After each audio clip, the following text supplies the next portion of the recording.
Chapter 683. In front of the ice road, there seemed to be a gap at the gate of the palace, which should be enough for one person to crawl through. Yi Xiangxiang was the first to step on the ice road, and Meng Yi needed absolute trust in her to ensure that she was the first to pass.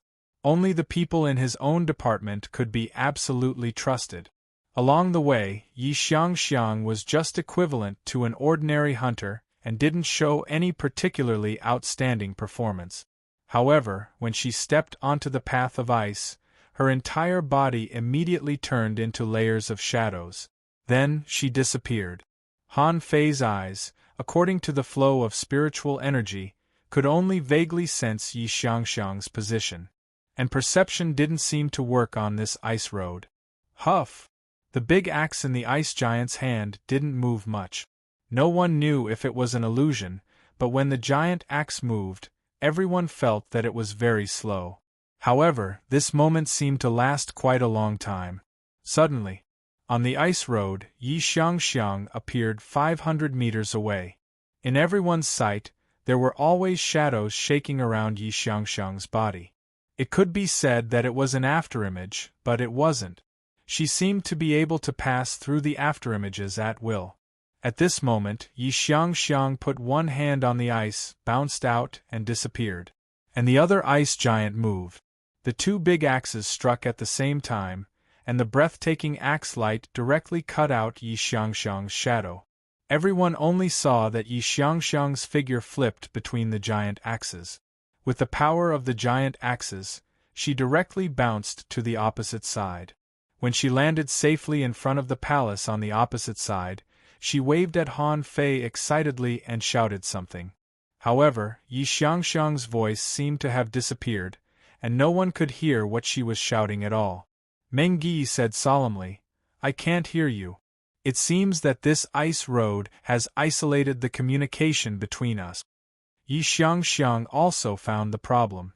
So her expression changed from happy to dancing, as if she wanted to say something but couldn't. There was no response, which made her anxious. Tengu shouted, "I'm the second one." Han Fei said, "Be careful. Yi Xiangxiang seems to be saying something bad." Tengu glanced at Han Fei. "It's okay. I'm faster than her." Tengu stepped on the ice road, and with a dragon roar, a white light enshrouded him. Following which, a white dragon shadow completely ignored the snow giant's giant axe and directly rushed out. Han Fei's heart tightened. Was this the special ability of the white dragon feather lobster or the dragon soul overlord body? No one saw Tengu. It was as if he did not exist at all. When the great ice axe cut through the dragon's body, the white dragon phantom actually passed through the great ice axe. In less than half a breath, Tengu had appeared in front of the palace. Everyone was stunned by this scene. Someone asked in surprise, "Tengu?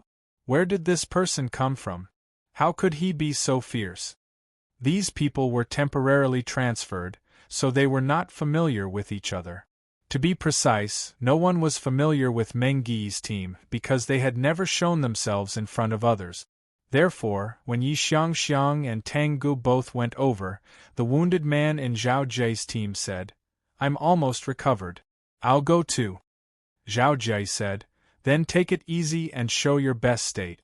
I have a feeling that the snow giants are not simple." The man nodded. "Okay." This man was an armorist.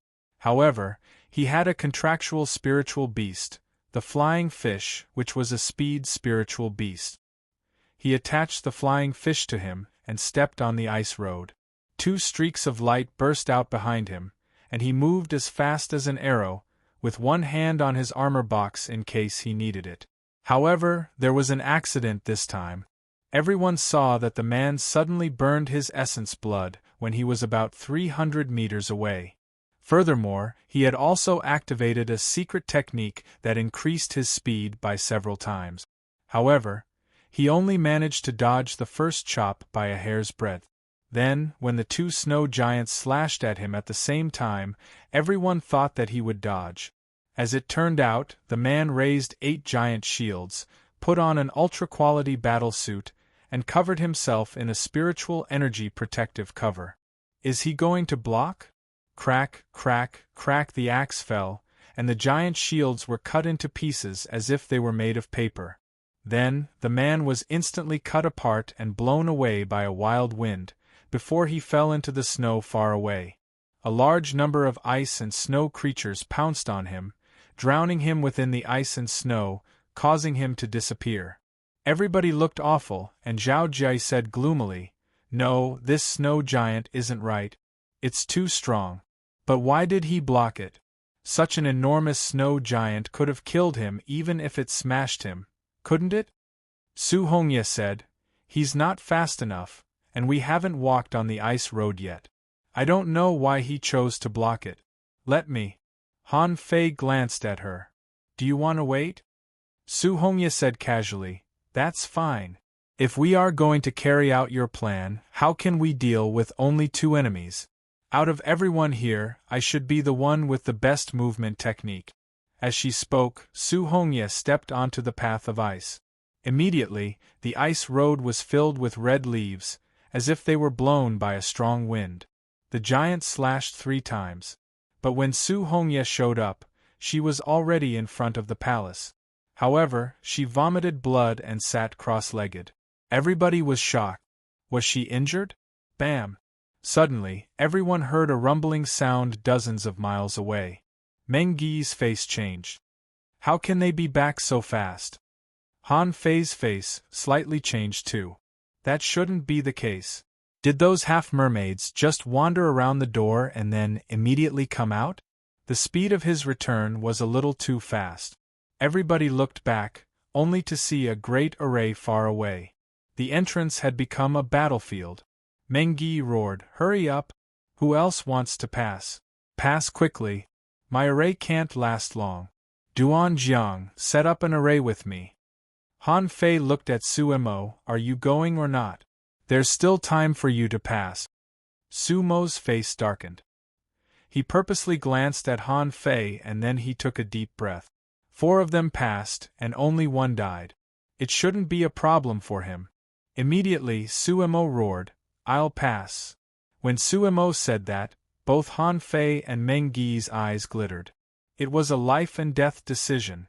At such a moment, it would be easy for Su Mo to notice something wrong.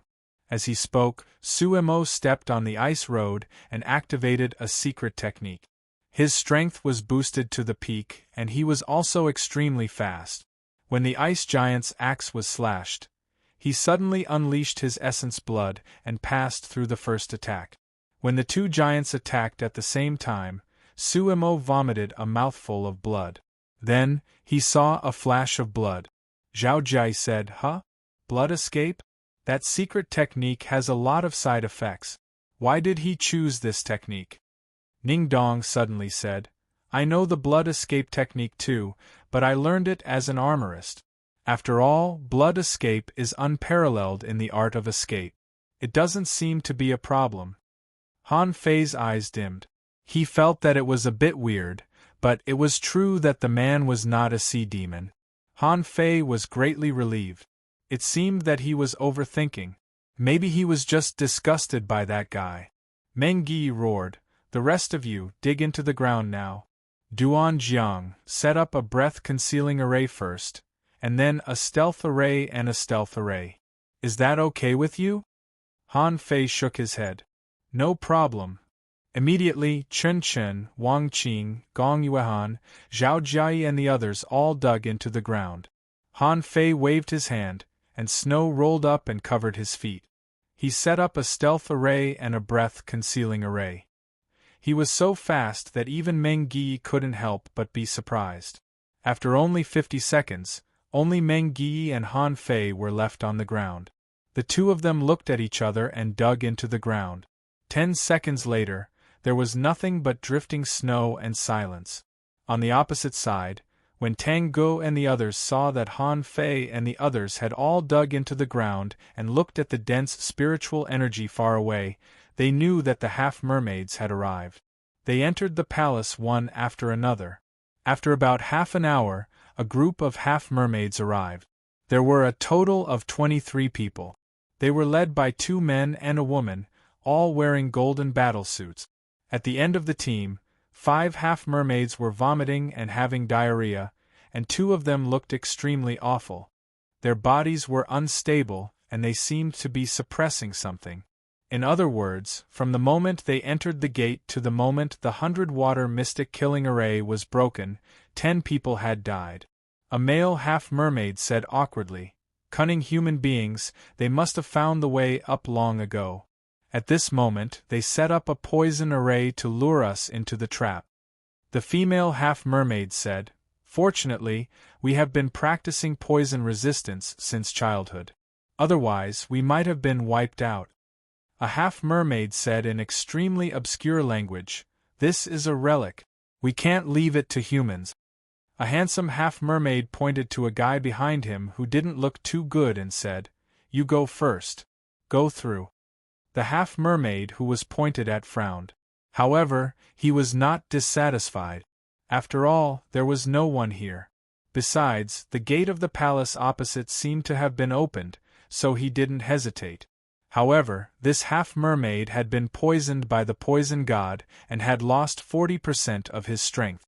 It was not hard to imagine what would happen if he went up now. He didn't even survive the first slash and was pulled down by a large number of ice and snow creatures. The handsome male half-mermaid pointed at another person. "You go." But this time, he was stopped by the female half-mermaid. "Don't die for nothing. Those who are injured, stay here and wait for us to come out. I'll go." Before the female half-mermaid went up, she was pulled by a half-mermaid behind her. "Let me go first. Asking for votes, end of this chapter. Chapter 684. Underground, Han Fei was cautiously probing.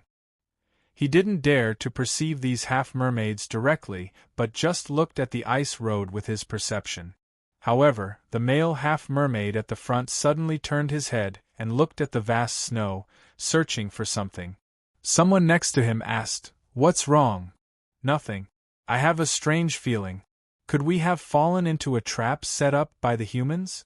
"I don't think so. The relics are here. The greedy humans will definitely rush in as soon as possible. We're already late. We need to intercept them before they get the opportunity." At this time, the half-mermaid who volunteered had already set foot on the ice road. Waves rose around him, and he was like a small boat drifting in the waves, but his speed was not slow. With the help of the softness of the water, the half-mermaid barely avoided the first axe strike. Then, when the 2 axes fell, he turned into a tide and pounced.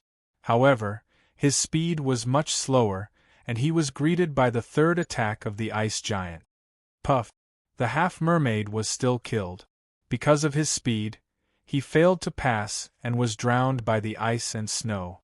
2 half-mermaids were killed in a row, and the half-mermaids were a little hesitant.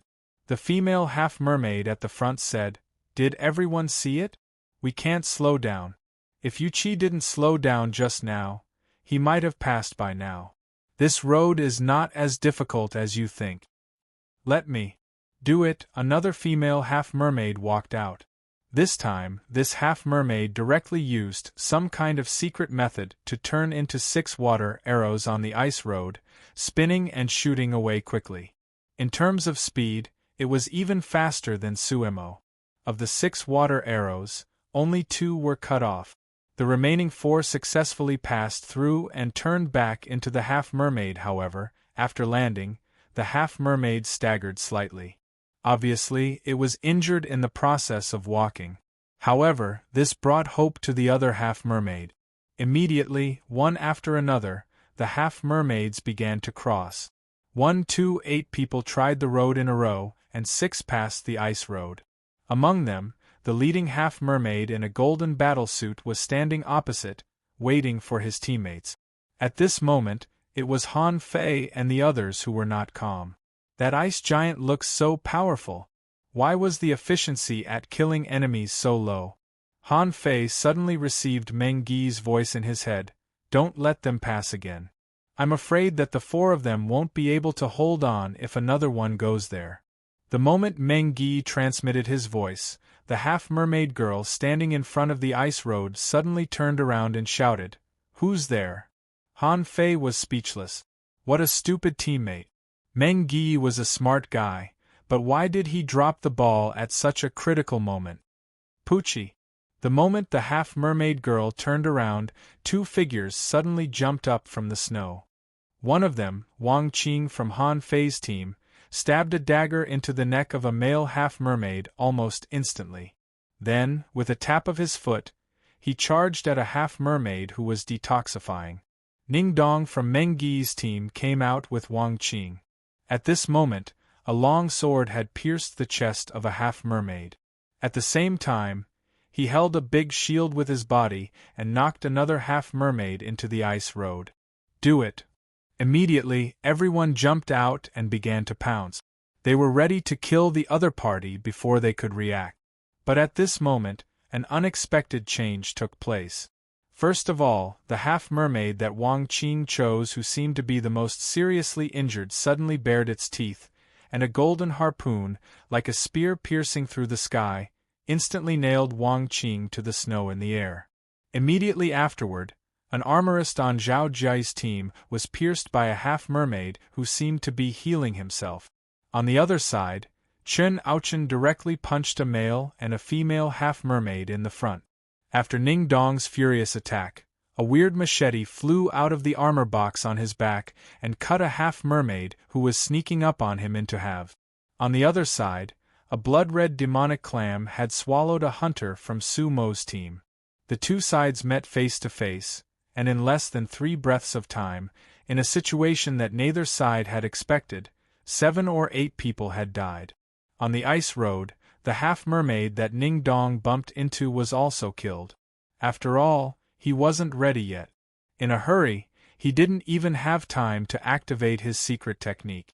Meng Yi roared, "Retreat!" The battle was over. The ground was littered with corpses, and Meng Yi's eyes were bloodshot. In the first round, 3 people were killed on his side, and there were only 12 left. On the half-mermaid's side, Ning Dong killed 3 alone, and the others killed 3 together, leaving 9. On the other side of the ice road, several half-mermaids were roaring, but no one could hear them. Han Fei and the others naturally didn't take it seriously. However, at this moment, Tang Ge, Su Hongye, Yi Xiangxiang, and Su Mo charged out. Tang Ji's halberd was extremely domineering, and he killed one of them. However, on the other side of the ice road, Han Fei's expression suddenly changed drastically. Damn it, Han Fei didn't care about that at all. The blue sea wandering dragon bow appeared in his hand, and he shot at the enemy. On the other side, Tang Ge was stunned, and then suddenly a white dragon shadow appeared, and his body flashed like a flash of light. Su Mo, who he thought was on his side, broke through the void with a short spear in his hand. Seeing that Tang Ge dodged, he turned his target directly to Su Hongye. Su Hongye discovered it too late. She couldn't dodge, and her lower abdomen was pierced. Yi Xiangxiang's figure had already burst out, as if she had saved Su Hongye's life by cutting Su Mo. Then, Tang Ge and the sea demon with a divine weapon fought fiercely. Then, he pulled Su Hongye and Yi Xiangxiang into the door. Su Mo's sudden betrayal was unexpected to everyone, including Han Fei. He suspected that there was something wrong with Su Mo, but after several tests, he didn't find anything wrong with Su Mo until he stepped on the ice road. Therefore, even Han Fei was very angry and shocked by Su Mo's betrayal at this moment. On Tang Ji's side, the two sides fought into the palace. But on Han Fei's side, the situation was quite subtle. 3 half-mermaids with divine weapons were very powerful. The strength of Yu Ji, whom Han Fei met last time, was self-evident. It was not an exaggeration to say that she was a real peerless heavenly talent. Even the male half-mermaid that Sun Mu met last time was also extremely powerful. He was a monster who could resist the ultimate move of the immortals, slaying formation twice. And at this moment, there were 3 such monsters here. Of the 9 half-mermaids on the opposite side, one was indeed seriously injured and its breath was unstable. The other 5 didn't seem to be weakened much. The remaining 3 were the strongest, wearing golden battle suits and holding golden harpoons, opposing the human beings. Han Fei asked Meng Yi telepathically, "Do you need me to help?" Meng Yi replied, "Not for now. Chen Aochen and Ning Dong should be able to resist 2 of them. Let Gong Yuehan take action. Pretend to hide by my side." Han Fei glanced at the 9 half-mermaids on the opposite side, wondering. It was already surprising that the half-mermaids could be on guard and avoid the poison of the poison god. Did Meng Yi suspect that there was a hidden master among them? The female half-mermaid bared her teeth and scolded, "Human beings are really insidious and shameless. If we hadn't heard that you had developed a highly toxic poison, I'm afraid we would have been tricked by you." Meng Yi grinned. "How about it? You don't have the antidote, do you? It seems that you have prepared a lot of rare anti-poison fruits." The male half-mermaid said, "There are only 12 of you, and none of you have a divine weapon. Human beings, it's time for you to die." Meng Yi sneered. "Just the 3 of you? Are you sure you can beat us? Don't forget, even if you win, your strength will be greatly reduced, and you may even be seriously injured. At that time, do you think you can survive?" The female half-mermaid's pupils narrowed. "Kill!" This scene was beyond Meng Yi's expectation. "You really don't want to enter the palace, do you?" Meng Yi shouted, "Attack!" The male half-mermaid said, "Kill the spirit gatherer." As soon as he said this, the female half-mermaid disappeared and appeared directly behind Han Fei. Han Fei stepped on the ground, activated the coiled turtle array, put on an ultra-quality battlesuit, and covered himself with a spiritual energy protective cover. Next to Han Fei, with a swish, a dazzling sword light suddenly burst out and slashed at Han Fei's back. The aftershock of their battle almost didn't break the coiled turtle array around Han Fei. Immediately, Meng Yi protected Han Fei. Although Zhao Jia was a spirit gatherer and a soul warrior at the same time, he had taken the same path as Han Fei. But at this moment, he jumped into the defense array set up by Meng Yi. Soul warriors who practiced both were usually self-defense, and their real combat ability was much worse than that of the top soul warriors. At this moment, Zhao Jia patted his chest. "That scared me. They're a bunch of lunatics." Oh! Snowflakes burst and fluttered all over the sky. Chen Aochen's fists were as fast as shooting stars, and there was already a blazing fist light on his hands. He and a male half-mermaid in golden armor rushed into the snow. As soon as they entered the surrounding snow, a large number of ice creatures emerged from the ground.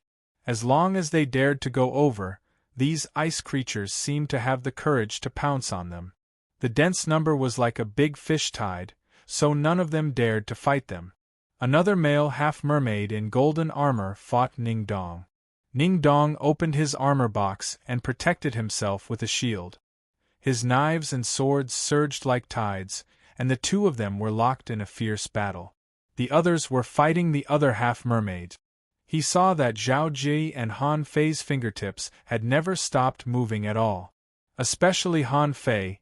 He even secretly cast a stealth array on himself at this moment. In the chaos, a half-mermaid's body suddenly froze in midair, and then it was pierced by a soul warrior's spear. Fortunately, his companion's spirit was an octopus, which absorbed the spear. Otherwise, he would have been killed. Not good. Kill the enemy's spirit gatherer.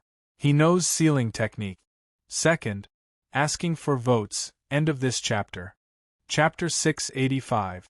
The sealing technique, as the name suggested, was a technique to seal opportunities, space, strength, and so on. The sealing technique that Han Fei knew could also be called the spirit sealing technique. It was unrealistic to seal someone's strength, but it could block the flow of spiritual energy. If he was facing a stronger opponent, it wouldn't be of much use. However, if the opponent wasn't too strong, or even weaker than him, the spirit sealing technique would be of great use. Sometimes, a battle between the strong was over in a flash. As soon as Han Fei used the spirit sealing technique, 2 half-mermaid heavenly talents were possessed by their associated spirit. One of them raised the snow in the sky and stabbed Han Fei from the ground with weird earth thorns. The other took 3 punches from Chen Ouchen head-on, and the golden harpoon in his hand pierced through Meng Yi's defense array like a poisonous dragon drill. Zhao Jia screamed and pounced on the empty space next to him. Zhao Jia was speechless. Spirit gatherers are already hostile enough, and now you've exposed your spirit sealing technique. Why does this guy know the spirit sealing technique? Zhao Jia had wanted to learn the spirit sealing technique before, but in order to learn it, he had to find a way to seize control of the spiritual energy in other people's bodies. That was the most crucial problem with this formation technique. A top master didn't even need the assistance of an array. He could even directly draw the spiritual energy in the enemy's body to seal the enemy's spiritual energy. However, an array master had to forcibly mobilize the spiritual energy around the enemy through an array to affect the flow of the enemy's spiritual energy. This was as difficult as climbing to the sky for a spirit gatherer. But did Han Fei know such an array? Meng Yi was stunned for a moment. Duan Jiang, when Meng Yi shouted, he saw that Han Fei's footsteps were weird. His body was moving forward, but when he stepped on the ground, he moved half a foot back. Both attacks brushed past Han Fei dozens of centimeters away. Han Fei changed his footsteps and screamed, "I'm going to die. I'm going to seal." The injured half-mermaid had just landed and was about to retreat. The spiritual energy in his body stagnated again, and then a dagger was stabbed into the back of his neck. In fact, he had already noticed the hunter's attack, but he couldn't run his spiritual energy, and his body's instinctive reaction speed couldn't keep up with the hunter's attack. Poochie! When this half-mermaid died, with a roar, the two sides split the battlefield again. After this confrontation, there were only 8 half-mermaids left, and they all stared at Han Fei angrily. Han Fei clicked his tongue and said, "Why are you looking at me? If you have the ability, let's continue fighting. I can't beat you guys, but my teammates can." Chen Ouchen laughed heartily. "That's great. There are only 8 of you left. Let's end it here." Ning Dong sneered, "Don't you think it's too late to stop fighting now?" The male half-mermaid holding the golden harpoon on the opposite side roared, "If you fight desperately, you'll all die." Chen Ouchen shouted, "That's not necessarily true. Why don't we fight again?" However, Meng Yi suddenly said, "It's not a bad idea to stop fighting for now. After all, we haven't entered the palace yet. If a life-and-death battle were to occur here, no one would be able to enter, and neither side would gain any advantage. Why don't we go in together?" "Together?" The female half-mermaid showed deep suspicion. Meng Yi nodded. "You and I will each send one person to pass this ice road together. As for who can survive and who will die, it depends on our strength." The female half-mermaid on the opposite side seemed to be considering too, but the male half-mermaid said, "You have more people." Meng Yi smiled and said, "Why don't we go first?" "I don't mind." The half-mermaids certainly wouldn't agree. Wouldn't he become a target if he let the humans pass first before he went over later? The female half-mermaid said, "Okay." Han Fei was thinking, "If it were me, I definitely wouldn't agree." Suddenly, Meng Yi said, "Han Fei, you go." Han Fei's face immediately changed. "Wait, who are you talking about? Me?" Han Fei didn't expect that Meng Yi would call his name. He was a spirit gatherer. Would he be a target if he went there? Meng Yi said to him telepathically, "Tang Guo and the others may need a spirit gatherer." Han Fei narrowed his eyes. "I don't think so. You want to use me as bait to see if there are other hidden half-mermaids in the other team? If there are, that person will definitely come out." "Hiss. You want to finish the battle here." Meng Yi glanced at Han Fei and didn't care if Han Fei had seen through his plan. "After you go there, go straight into the palace. Don't worry about us." Han Fei's lips curled. From this moment on, Meng Yi couldn't be trusted anymore. If Han Fei was a qualified warrior who cared about the big picture, he wouldn't have any objection to Meng Yi's arrangement. Or if Meng Yi was replaced by Luo Xiaobai, Han Fei wouldn't have any objection either, because they were familiar with each other. But Meng Yi was just making use of him. But Han Fei was not a person who cared about the big picture. He was quite selfish. Even he thought so. The first thing Han Fei wanted to do when he saw this palace was to get more treasures for himself. He didn't care about the so-called team at all. Perhaps Meng Yi had absolute trust in him. However, Meng Yi didn't know his real strength. Why did he have absolute trust in him? He could only know from Han Fei's past achievements that Han Fei was very strong and wouldn't necessarily die. However, it was impossible for Meng Yi not to know that if the other party had a backup plan, the one hiding in the end must be stronger than those who had shown up now. How could Meng Yi be sure that he could defeat such a powerful half-mermaid? Han Fei smiled. Okay, then I won't wait for you. When I get there, I'll go straight in. Gong Yuan frowned. Should I go first? Han Fei shook his head and said to her via voice transmission, be careful of Meng Yi. Don't trust his decision easily. If Han Fei's guess was right, Gong Yuan and he were still non-staff members in the eyes of Meng Yi and the others. Since they were non-staff members, they could be sacrificed. At this time, he reminded Gong Yuan. If something happened, he might be able to make an ally. Why not? When the half-mermaid heard that Meng Yi asked Han Fei to go first, she seemed slightly surprised, but didn't react much. The female half-mermaid said, 6, you go first. Han Fei was quite speechless about these half-mermaids. What the hell is this name? Did they change their name from Fish-E to Fish Dozens? That's too uncultured. The one who came out was a half-mermaid who looked relatively ordinary. But since they could come to this secret realm, no matter how ordinary they were the elites of the elites, just like the 20 people that Liang Tian temporarily transferred here.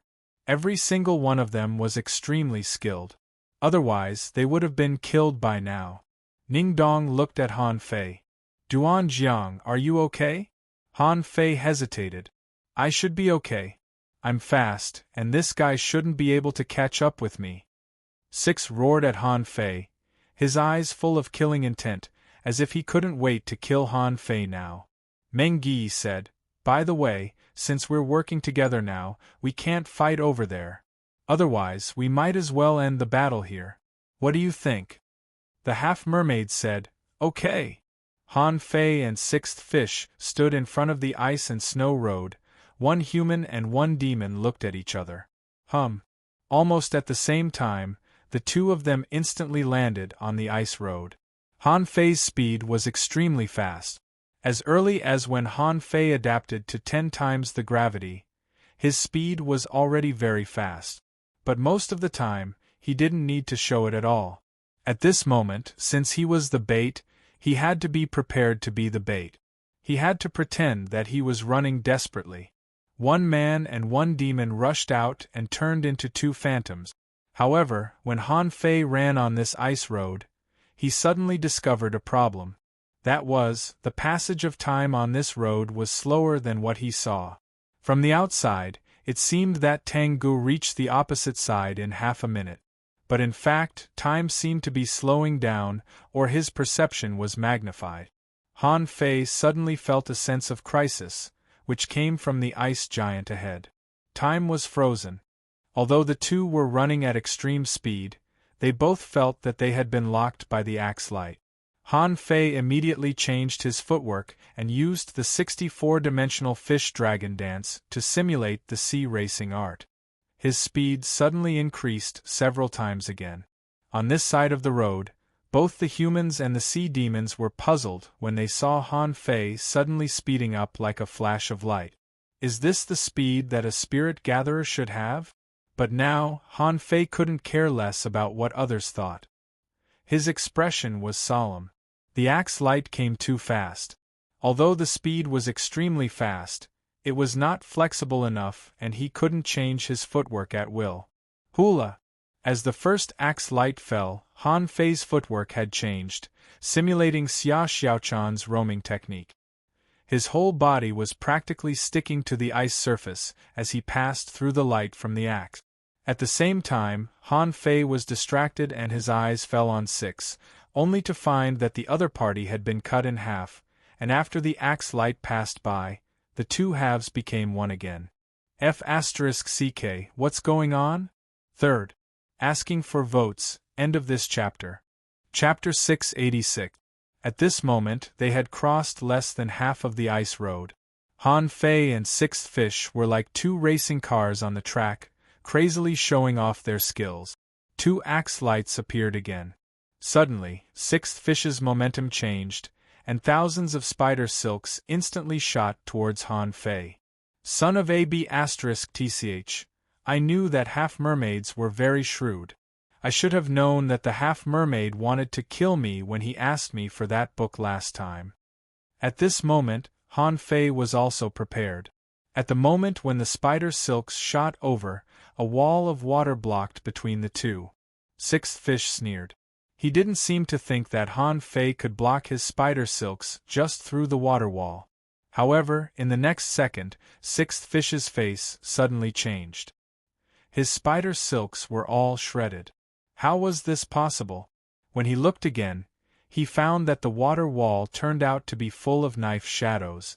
The wall of water was not so much made of water as it was made of knives. Han Fei sneered. Do you really think I'm an ordinary spirit gatherer? The infinity water was activated and swept directly towards Sixth Fish, and Han Fei instantly activated the majestic mystic spell, and his footwork became strange and erratic again. Han Fei's speed was so fast that his whole body passed through the two axe lights. The moment he passed, the feeling of being locked on disappeared. Han Fei looked back and smiled at Sixth Fish. Then he saw a golden harpoon piercing through the air at him. In a flash, Han Fei moved his feet and turned his body in the air. Then, he spat out a mouthful of blood and lay on the ground in front of the palace, motionless. And Sixth Fish in a golden battlesuit, because he was blocked by the infinity water, he had no time to run away. He seemed to know that he couldn't run away, so he simply stopped running and his whole body burst out with dazzling golden light. A huge water man condensed by a mysterious secret method tried to rise from the ground. Han Fei had seen this scene in the Heaven Human Strait. Didn't the half-mermaid who fought against Yongdu use this trick? However, before this huge waterman rose, there were signs of collapse. Sixth Fish looked in Han Fei's direction in astonishment and roared, "Are you kidding me?" Han Fei was still lying on the ground motionless, as if he didn't hear what Sixth Fish was shouting at all. The huge waterman failed to appear and was blocked. Two axe lights slashed Sixth Fish's body. Swish, the golden battle suit on Sixth Fish burst out a strange and powerful golden light shield. Unfortunately, after the first chop, it exploded with a loud bang. Immediately after, a protective barrier appeared, but it was smashed into pieces. Although the remaining power of the axe light fell on Sixth Fish's body, it didn't kill him. Han Fei was shocked to see this scene. It turned out that although the snow giant looked huge and powerful, it wasn't as powerful as he had imagined. However, if two axes didn't kill you, wouldn't another two axes be enough? The infinity water did not withdraw, but it seemed to be collapsing in the eyes of others. In particular, Sixth suddenly spat out a mouthful of dirty stuff. His face was ashen. There was poison in the water? Although all the half-mermaids who came this time were prepared to resist the poison in advance. However, no one would have thought that they would be poisoned all the time. In the previous poison formation, under the protection of the 5 heavenly talents, they didn't manage to poison many people. However, this time, they were completely surrounded by the poisonous water, and it was impossible for them not to be poisoned. Sea demons were not omnipotent and couldn't resist all poisons. They were no different from humans. Seeing the two axe lights coming at him again, Sixth Fish chose to look back, as if to remind them that Han Fei had been pretending all the way. However, after he turned his head, he found that a fight had started behind him. Although someone was paying attention to him and he shouted, it didn't help. Clang! Sixth fish was shattered by an axe. Without so many trump cards and only relying on the divine battlesuit, although he was not cut in half, Sixth's body was shattered. However, how could Han Fei believe that Sixth fish was dead so easily? This person was probably at the same level as Yuji, or even stronger. Han Fei still had the immortal seal. He didn't believe that a half-mermaid heavenly talent of this level didn't have an immortal seal. After all, the half-mermaid wrapped in the golden battle suit died too quickly. As a result, Han Fei felt a fluctuation in the air, as if something was about to appear. Immediately, Han Fei's eyebrows flashed. Little Black, bite him. Han Fei didn't know if the person who was about to appear was Sixth fish. Was this the resurrection effect of the immortal seal? Until now, he had never seen it before. On the other side of the ice road, the half-mermaids were all roaring. They were all stunned. How is this possible? Why did they use the immortal seal? Chin Ouchin roared, "Humph! Damn half-mermaid, how dare you play tricks? Do you really think we are afraid of you?" In the air, Sixth fish had just appeared. Before he ran, he felt a piercing pain behind him. Just this one attack was enough. Little Black had re-merged into Han Fei's eyebrows. And Sixth fish, looking at the axe light falling from the sky in horror, bared his teeth and roared. No! A terrifying spear of light burst out of Sixth fish's body, and the terrifying power made Han Fei's pupils shrink. This power actually blasted towards the ice giant axe. Han Fei couldn't help but be dumbfounded. This should be the hammer blow, right? You've got a lot of tricks up your sleeves. However, this terrifying spear failed to smash the giant axe, only blocking one of the giant axes, and the other one had already been chopped down. Puff! A half-mermaid genius died just like that. He had used all his trump cards, but he still couldn't escape the fate of death. Han Fei continued to lie on the ground. It had nothing to do with him at all. Even if the other side was all killed, he wouldn't care. Besides, Chun Ouchin, Meng Yi, and Ning Dong were all selected to enter the Scattered Stars first unit. Just now, Ning Dong alone killed 3 half-mermaids in one blow. Even if it was a sneak attack, Han Fei couldn't help but be surprised by his strength. Han Fei was tilting his head when he suddenly saw the golden harpoon of the half-mermaid stabbed not far away from him. Immediately, Han Fei moved it to his side. Now everything was ready and he was just waiting for people to come. As for the inside, Han Fei was not in a hurry to enter. There was only one half-mermaid heavenly talent in the palace, and the traitor Suemo was not a heavenly talent. And Tang Guo and Yi Xiangxiang were also peerless heavenly talent. Even if they couldn't beat them, they wouldn't be killed. Han Fei wondered what the people on the other side of the ice road were talking about. After waiting for half an hour, someone came together. This time, it was Chun Chun from the previous team and an ordinary half-mermaid. However, unlike the last time, the two of them didn't fight. The two passed the ice road almost at the same time. And the first thing the half-mermaid looked at was the golden harpoon. It was precisely because he chose to grab the golden harpoon in the first place that led to his death. Puff! As soon as the half-mermaid sensed the crisis, he couldn't feel anything. Chun Chun was dumbfounded, and so were the people on the other side of the ice road. Han Fei patted his clothes and got up from Cher's bed, with a kitchen knife in his hand. Chun Chun was stunned. "Are you okay?" Han Fei picked up the golden harpoon. Seeing that the golden harpoon was resisting, he immediately suppressed it and then threw it into Forge the Universe. Han Fei complained, "Why are you so long-winded? I've been lying here for a long time. It's freezing." To Chun Chen's astonishment, Han Fei turned around and waved to the other side. He meant, "Go on, I'm leaving. Bye." Seeing this scene, Meng Yi smiled bitterly. Han Fei had killed the opponent's hidden master, but now he was on guard against him. Their relationship in the future wouldn't be good. However, there were also benefits. That was, there were only 6 people left on the half-mermaid side, while there were 10 on Meng Yi's side. As for what they would talk about later, It was none of Han Fei's business. Han Fei glanced at Chen Chen. Let's go. If we stay here, they won't come over. Chen Chen didn't come to his senses until a long time later. So, you killed the half-mermaid heavenly talent just now? So, you weren't pierced by the golden harpoon? Han Fei walked to the gate of the palace and said leisurely, If I don't pretend to be dead and kill one more, how can I calm my anger? That bastard actually dared to attack me. Did I give him face? Chen Chen was speechless. He suddenly felt that he was AF** King Noob. Didn't they say that this guy was a spirit gatherer? Is this how you gather spirit chi? Formations, terrifying saber skills. Most importantly, he could even put on AF** King Act? Who could defend against that? Han Fei smiled at him. Although I'm lying in the snow, my body and mind are devastated and I'm particularly cold. But for the scattered stars island, I'm not afraid. This is the self-cultivation of an actor. Chen Chen was speechless. Self-cultivation? I don't believe you. Chen Chen asked. Are we really going to leave them alone? Should we hide behind the door? Han Fei sneered.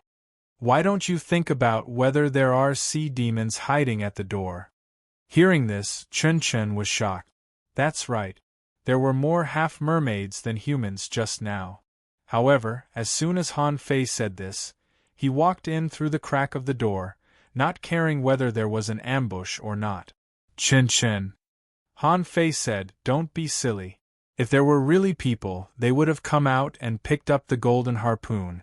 How could they let me take it? Fourth update. Asking for votes. The new year is coming. I'm very busy. I'm still updating.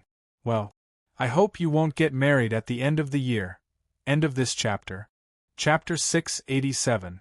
Sure enough, when Han Fei and Chen Chen entered the palace, it was a dreamy blue as if made of ice. However, upon a closer look, it was a kind of jade-colored bluestone. Above their heads, there seemed to be stars shining. Looking up, they found that they were gems of various colors, inlaid on the top of the palace. The arc-shaped lines formed by the gems were like a labyrinth. At a glance, Han Fei knew that it was a large array. However, this array didn't seem to be activated, otherwise it wouldn't be as quiet as it was now. In this hall, in addition to the magnificent road in front of Han Fei, there were countless pillars leading to the top. On the pillars, flowers, birds, fish, and insects were carved. And around these pillars there were ice sculptures. There were soldiers in battle suits and standing with knives. There were cultivators carrying big fish on their head. There were girls with bottles under their armpits. There were big crabs following people. There were. Wait, Han Fei's eyes suddenly narrowed. What did he see? A four-legged animal? The thing Han Fei saw looked like a huge dog. However, it didn't look like a dog. It had 2 horns on its head, a face like a big cat, but its eyes were particularly big, and its legs and body were covered with scales. A cat with scales? What breed is this? Han Fei couldn't help taking a breath. When he released his perception, he was surprised to find that in this palace, his perception didn't work at all. Damn it! Chen Chen seemed to have noticed this too. He looked at Han Fei. Where did they go? Should we ambush them at the door? Han Fei shook his head. Ambush them yourself. Even if 3 of them have divine weapons, Meng Yi and his team have 10 people. They are all elites. If they are killed, they can only blame themselves. Han Fei walked straight to the depths of the palace. Immediately afterward, he saw that some ice sculptures on both sides had been destroyed. The traces of a fierce battle showed that there had been a battle here. When Han Fei used the draw technique, Chen Chen guessed that this Duan Jiang was not a simple spirit gatherer at all, but a hidden master. However, he had heard of Duan Jiang's name before. He was definitely not as powerful as he was now. Had he been hiding his strength before? Chen Chen said, I can't extend my perception. We'll have to explore this palace bit by bit. Han Fei was thinking at this moment. He saw the ice sculptures on the ship and the well. A question popped up in Han Fei's mind. Do we need wells on Levitating Island? There seemed to be some, but it was extremely rare. However, when more and more land creatures appeared, Han Fei's eyelids twitched crazily. Hiss! It can't be? Han Fei suddenly asked Chen Chen, do you know why there are so many secret realms in the ocean? Looking at this secret realm, there were as many as the stars in the sky. We dig every year, but we can't finish it. What do you think? Chen Chen was taken aback, then smiled and said, what's the big deal? Just like how there were countless creatures in the ocean, this must be a mystic realm left behind by a powerful cultivator. Otherwise, how could there be so many treasures in these mystic realms? Han Fei frowned. He felt something was wrong. Before the appearance of terrestrial creatures, it was nothing much. But now the ice sculpture was right in front of him. Obviously, the thing that looked like a deer couldn't have lived at the bottom of the sea, right? And the big bear that looked like King Kong, why did you tell me that there was such a thing at the bottom of the sea? However, Chen Chen didn't know it, so he didn't understand what Han Fei was confused about. He was just curious about these sculptures. But Han Fei was different. Although the species of creatures were different, he could at least see the difference between land creatures and sea creatures. Immediately, two speculations came to Han Fei's mind. Either the original Scattered Stars Island was so large that it covered an area of tens of thousands of kilometers, or even larger. Then, as time went by, either the Earth's crust moved and the Scattered Stars Island sank. Or, there was a huge glacial continent in this world that poured water into the ocean every day, causing the sea level to rise and the land to be silent. However, if there was a glacial continent, how King big was it? Just a level 3 fishery alone spanned hundreds of thousands of kilometers. The Scattered Stars Island was even further away. It was said that further away, there was an extremely chaotic endless ocean. What kind of glacial continent could support all this? Han Fei felt that he couldn't think. However, there was one thing he could be sure of. This place was simply submerged. No matter why it was submerged. At least countless years ago, there was land here, and there were land creatures. Thinking of this, Han Fei couldn't help but think of the floating island. Why did people live in the sky? What was the origin of the floating stone? Was there a larger land in this sea? Were there still people living there? A series of questions were stuffed into Han Fei's mind. He found that there were too many mysteries in this world waiting to be unraveled. For some reason, the corners of Han Fei's mouth curled up. It was getting more and more interesting. Exploring the unknown. Would explorers get their names from this? Chen Chen tilted his head and looked at Han Fei. What are you smiling at? Han Fei came back to himself. Am I smiling? Chen Chen narrowed his eyes, feeling that something was wrong with Han Fei. This person seemed to be strange, so he had to be careful. Han Fei said casually, "Oh, nothing. I just feel that this world is quite interesting." Suddenly, a strong light came from the front, and there was a faint whistling sound. Han Fei and Chen Chen looked at each other and hurriedly rushed forward. There seemed to be a battle there. As they ran, the blazing light disappeared and was replaced by a dazzling light in another direction, on another road. Han Fei's expression changed slightly. Tango was a straightforward person. He would probably go straight to the secret realm, so he should go straight to the front. Han Fei said, "Let's split up. You go to the side and I'll go to the front." Chen Chen had always been wary of Han Fei and was thinking of an excuse to separate from Han Fei. Otherwise, if they encountered some treasures and fought again, he might not be a match for Han Fei. The two ran in two directions without hesitation. He had to admit that this palace was really big. In the front hall, there were ice sculptures everywhere, like a King large ice sculpture museum. Han Fei ran forward for more than 5,000 meters and didn't look at these ice sculptures again. After all, they were useless. When Han Fei ran to another huge gate, he found that this was a huge dark blue stone gate. The height of the stone gate was more than 800 meters high. If a human stood in front of such a huge gate, not to mention pushing it, even if Han Fei had 10 times his strength, he might not be able to push it open.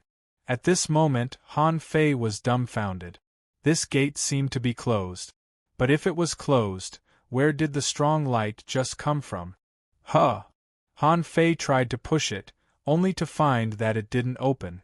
However, Han Fei found that there were neither patterns of flowers, birds, fish, or insects on the gate, nor any fancy patterns. There were lines on the gate, some straight, some curved. Attach.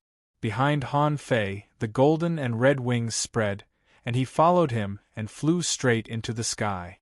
He always felt that there seemed to be something wrong with this gate. Unexpectedly, when Han Fei surveyed the whole gate in midair, a picture composed of many lines appeared in the vision of the eyes of true vision. Han Fei's heart suddenly raced. This picture, is it a visualization picture? Han Fei immediately took a breath. Everyone was trying to find treasures. Who would have thought that there would be so many treasures? Whose treasure was 700 or 800 meters high, 200 or 300 meters wide. If he hadn't been able to fly, if he hadn't felt that the lines were weird, if he hadn't often memorized the God-scaring painting, Han Fei wouldn't have thought of flying up to see the full picture of this gate. But after seeing the full picture, Han Fei didn't immediately memorize it. Instead, he turned around, lay flat in the air, and looked at the array inlaid with various gems above his head. No. Isn't it a visualization picture on the gate? Han Fei looked back again, only to find that if he looked at the door as a map of arrays, it seemed to make sense. Then the question was, if it was an array, why did it look like a visualization picture? Han Fei flew in the air, and his eyes flickered. He drew lines with spiritual energy in the air with one hand, trying to imitate a small piece on the gate. Ho! At the moment when a complex pattern appeared, a loud roar suddenly burst out in Han Fei's ears, almost deafening him. Damn it, what the hell is this? Han Fei hurriedly retreated, and the pattern he had drawn just now had been annihilated and disappeared. Han Fei looked at the annihilated spiritual energy pattern in horror. Was it emitted by this array? Han Fei was dumbfounded. So, is this really an array on this damn gate? When he swept his gaze over it again, he discovered that the lines were so dense and numerous, and he had just casually sketched out a small part of the diagram according to what he could see. He had not followed a particular line and copied it one by one. Wow! Did I create an array? First update. Asking for votes, end of this chapter. Chapter 688. Han Fei immediately gasped and felt a gush of hot air rushing to the top of his head, as if he had seen a huge treasure. Yes, Han Fei had thought that the treasures and opportunities were all behind the giant door. But at this moment, he felt that he had found an opportunity. This huge diagram looked more like a battle formation that was formed by the fusion of countless formations. Han Fei chose a random area again and began to draw with one hand. When the complicated lines finally closed, a gust of wind suddenly burst out. Ha ha ha! Han Fei was overjoyed, but then his smile faded and he quickly looked around. Then, he flew in a circle. Making sure that no one was here, he hung himself on a pillar and began to memorize. Unlike the God-scaring painting, this painting was not difficult to memorize. However, there were too many lines on it. Although it looked like a symmetrical pattern, it actually didn't match at all, which was not good for memorizing at all. But Han Fei had the demon purification pot. As long as he remembered a little bit of this thing from beginning to end, the demon purification pot would remember it. So, after about half an hour, a string of information appeared in Han Fei's mind. Ocean Book, unranked, note. Thousands of arrays in heaven and earth are like threads, and each line is a formation. The array is mysterious and hidden in nature. Find it and you will get it. The Ocean Book is a fusion of tens of thousands of arrays. When tens of thousands of arrays are interconnected, they become arrays, which contain infinite changes. If you can forget the array map, you will achieve initial success in arrays. Drawback: drawing arrays from the map is not the essence of the ocean book. Deduction: unable to deduce, hiss. Han Fei heaved a sigh of relief. Ocean book? Isn't this line of formation? Isn't this too exaggerated? Isn't this giant door equivalent to a patchwork of countless arrays? Furthermore, the lines could actually be connected to each other, and from there, a new formation could be created. Is this more advanced than the spirit-gathering scripture? Han Fei was very sure. Although the spirit-gathering scripture had many independent arrays, it was incomparable to this ocean book. This was a picture formed by countless arrays, although he didn't know which arrays were inside. However, if he studied this kind of array every day, over time, it would be of great benefit to the integration of arrays. As for why it was unrated, that was easy to understand. This was because this was not a formation scripture. It was a diagram that had been created. For ordinary people, this thing was practically useless. However, to those who studied arrays, the Book of the Ocean was a masterpiece. It was even better than heavenly weapons. Chi. Suddenly, a strong light burst out from a certain part of the door, and Han Fei hurried to rush over. However, halfway there, an inexplicable suction force appeared. When the white light faded away, he found himself inside a circular building that spanned 100 meters, about the size of half a football field. The ceiling was no longer more than 800 meters high. Instead, it was only 50 meters high. There were no gemstones inlaid on the ceiling, and the surrounding walls were made of green-blue stones. Overall, it looked like an igloo. The ground was made of ordinary limestone, but there were many cracks on it, and there was nothing around. The only difference was that on this round arched bluestone wall, there were as many as 12 iron fences of various sizes. It can't be. Han Fei had a bad feeling in his heart. Why did this place give him the feeling that it was a coliseum? Yes, it couldn't even be called an arena, but more like a coliseum. Except for the lack of audience seats, this thing was like a small ancient Roman coliseum. Ho! Han Fei was speechless. Seriously? This is a relic from God knows how many years ago. There can't be any living creatures here, right? Crack, crack. Han Fei saw that an iron fence was slowly rising, and the ground was thudding. Every time it rang, Han Fei's eyelids twitched. Damn it! When Han Fei saw a burly figure more than 10 meters tall appearing in the Colosseum, the corner of his mouth couldn't help but twitch. A bear? Han Fei was speechless. This bear was not a living creature, but an ice bear, covered with a lot of snow. Its eyes glowed blue, and it was roaring at Han Fei at this moment. Ho! Han Fei landed on the ground, dispelled Little Gold's possession, and then crooked his finger at the ice bear. Are there any living people here? Why did you send me a lump of ice? Thud, thud, thud. As soon as Han Fei shouted, the giant ice bear roared, got on all fours, and rushed at Han Fei. Ordinary people wouldn't be surprised if they had never seen a creature like a bear, but Han Fei knew that the bear was not fast. The bear's speed wasn't fast, and its fighting style was either biting or fighting with its upper body. Obviously, it didn't need to stand up at all for a small creature like Han Fei. It was on all fours and needed to slap with its claws to attack Han Fei. Bam! The ground was cracked by the bear's slap. Han Fei tapped his feet and dodged it without even moving his hands. Immediately afterward, a big mouth came at Han Fei. Han Fei dodged again, and at the same time, avoided the impact of the giant ice bear. Huh! It's so good at imitating, whether it's movement or posture. Hey! Is there really no one here? We're all cultivators. It's not fun to show this to me. Suddenly, Han Fei's expression changed slightly.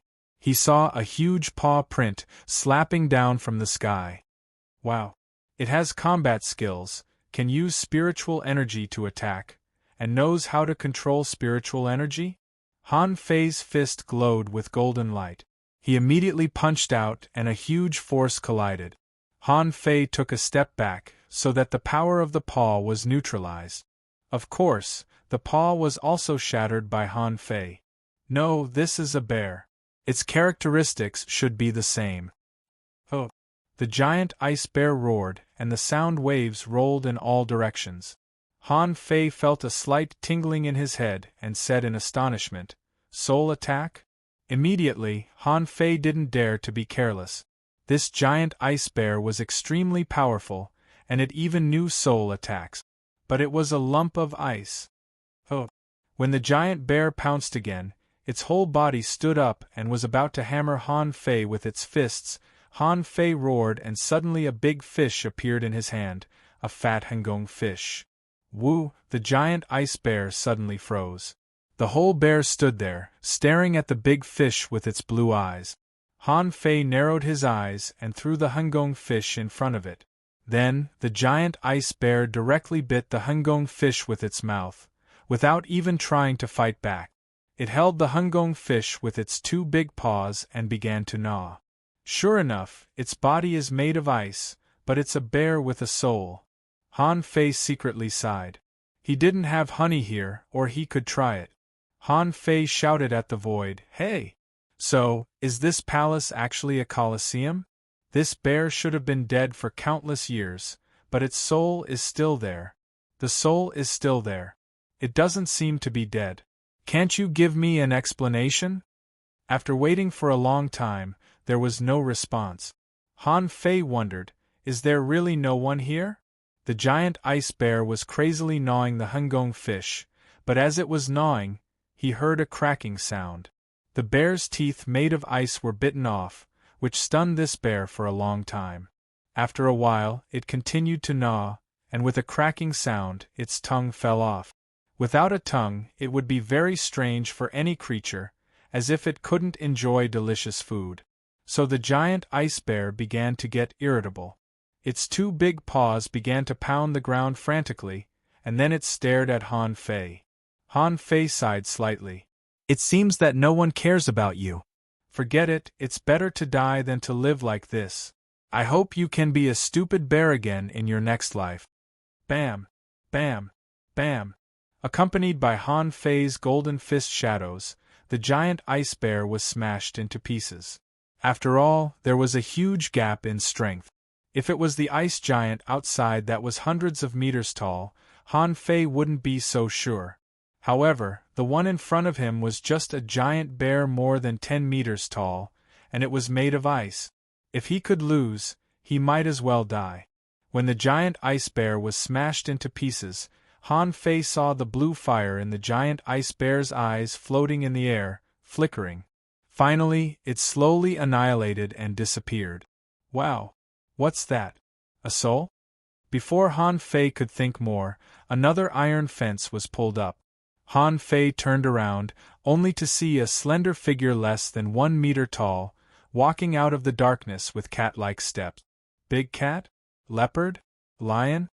The monster didn't look like anything. It had the body of a cat, but its face looked like a dog's face that hadn't fully evolved, not cute at all. Han Fei sneered.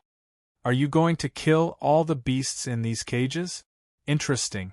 Why don't you release them all at once?" Swish! The big cat leaped out with a speed that was more than 10 times faster than the giant ice bear from before. Han Fei sneered, slightly tilted his head, and a paw mark scratched the side of his face. Bam! Smashing the big cat with a punch, Han Fei sneered. "I'd like to see what's playing tricks on me." Second update. Asking for votes, end of this chapter. Chapter 689.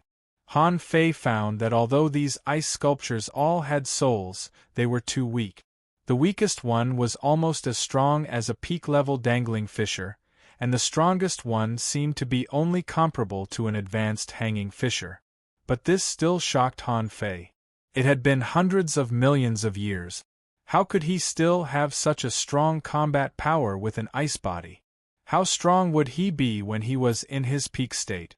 There was a bear, a big cat, a creature that looked like a rhinoceros, a vicious dog. Almost none of the creatures could resist Han Fei. When the 12 iron fences were swept away by Han Fei, a crack suddenly appeared above his head. Without hesitation, Han Fei jumped up directly. Just at the moment when Han Fei jumped up, a cold light was pointed at the center of Han Fei's eyebrows. Han Fei's face changed drastically.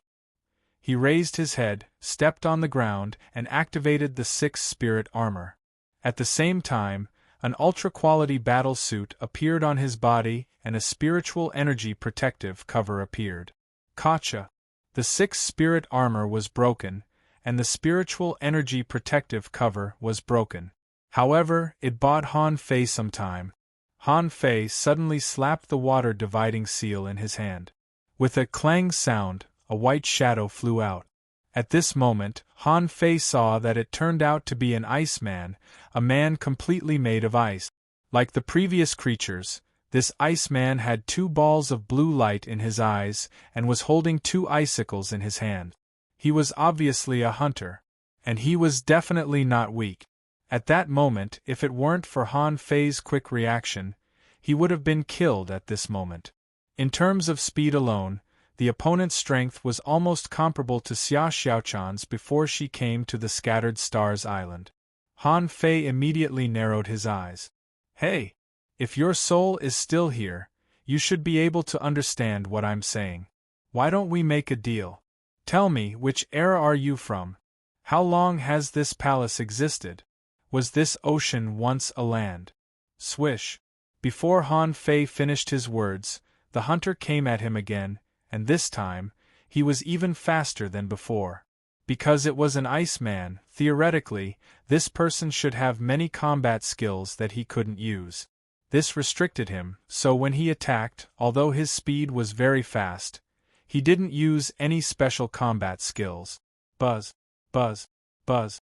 Immediately, one icicle after another shot at Han Fei from all directions. This seems to be the only combat skill this Iceman can use.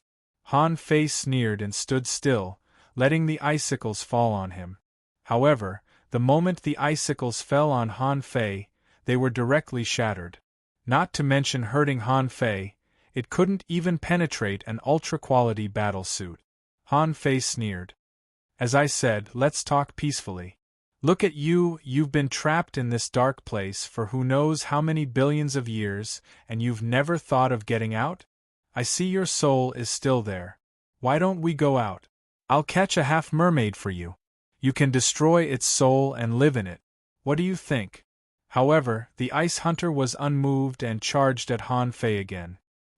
His footsteps were quite strange and even dazzled Han Fei. Han Fei blocked the attack with 2 knives in his hand. Hey! It's not easy to live until now. Don't force me to kill you. Ding ding ding! Stubborn fool, then go to hell. Swish! Swish! Swish!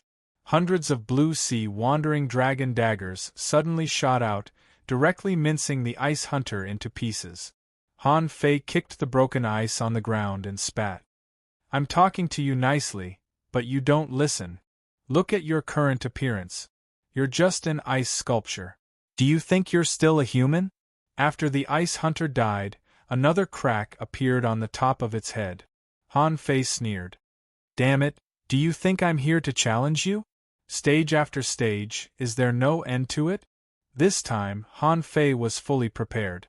Anyway, there was no one around, so he directly attached to Little Fatty, put on the ultra-quality battlesuit, activated the spiritual energy protective cover, and activated the 6th spirit armor. He didn't believe that with the strength of this ice hunter, even if there were more powerful ice sculptures on the upper floor, what could they do to him? Therefore, when Han Fei jumped up 1 floor and was about to block the attack, he found that nothing happened. When he landed on the platform, he found that not far away, there was an ice chair, and on the chair was a dead man wearing an ultra-quality battle suit. This man's style was quite unique. He was leaning against the chair with his legs crossed, and he was holding his chin with 1 hand. If it weren't for his stiff skin color, Han Fei would have thought this man was still alive. In front of this man, there was an ice sculpture table, on which there was a fish skin map and a jade slip. Seeing this, Han Fei put away the blood-drinking knife, walked straight over, and glanced at the man. This man was a young man in his 20s. In fact, Han Fei couldn't tell his age at all. When one was strong, it was quite easy for him to maintain his age. For example, the former mayor of the heavenly desolate city, Han Fei thought he was only a few years older than him. But it turned out that he had 187 sons and daughters. Han Fei didn't care about this man, but slightly moved the fish skin map on the table. Finding that it was not damaged, he took it in his hand and looked at it. I don't know who will see these words. I'm afraid it will be many years later. I don't know if anyone will see it at that time. Or the Sea Clan. In the Age of Doom, the big stars fell, the mountains and rivers fell silent, and the sea surged, sweeping the mountains and rivers. The vast land where we have lived for a long time is about to be submerged. Billions of people, where do they go? There's no other way. The strong build a world-shaking ship, floating on the sea. We miss our homeland and refuse to leave. The master of the snow god's temple fought against the endless sea clan 7 times, but in the end, he couldn't reverse the fate of this world. Since then, there are only a few people left in the snow god's temple. We have decided to seal the snow god's temple and sleep with it under the sea. We hope that human explorers can cross the sea and leave an eternal fire seed, which will be passed on from generation to generation. I don't know who is watching it now. If it is the Sea Clan, forget it. Anyway, they all have the same goal. Whether they are humans or demons, they all walk the same path after all. Since you have passed the test, this soul-splitting technique is a gift to you. This is the essence of the snow god's temple. Please take good care of it. Haha. Between moonlight and snow, you are the third color in the world. Master, wait for me. After reading this paragraph, Han Fei couldn't help but feel excited. The vast land of the universe? Submerged by the sea? Is this place called the Snow God's Temple? No wonder there is ice and snow everywhere. At least your body is preserved. TSK. Han Fei didn't think about it. Han Fei didn't think too much about it. The Sea Clan and the earth-shattering ship didn't even exist. If no one survived back then, where did the current human beings come from? However, this also indirectly confirmed one fact. That was, in this world, there was definitely not only an ocean but also a vast and boundless land. Later, no one knew what happened, but the big stars fell, the surging sea, and the doomsday scene described in the text. But Han Fei didn't care about this now. When he saw those animal ice sculptures, he had already guessed it. Now, it was just his guess that was confirmed. What Han Fei cared about was this soul-splitting technique. What kind of magical technique was this? Could it be that the reason why those ice sculptures could fight was because of this thing? Han Fei immediately picked up the jade slip next to him and scanned it with his spiritual power. However, the change happened at this moment. As soon as Han Fei's perception scanned this jade slip, something suddenly happened. A frightening shadow actually followed his psychic energy and charged straight into his mind. F***ck. Han Fei was horrified. Fake. This soul-splitting technique is fake. Han Fei felt his soul suddenly stop, and a voice sounded in his head. How many years has it been? Finally, someone is here. Master, when I possess this person, I will come to you. Han Fei roared, get out!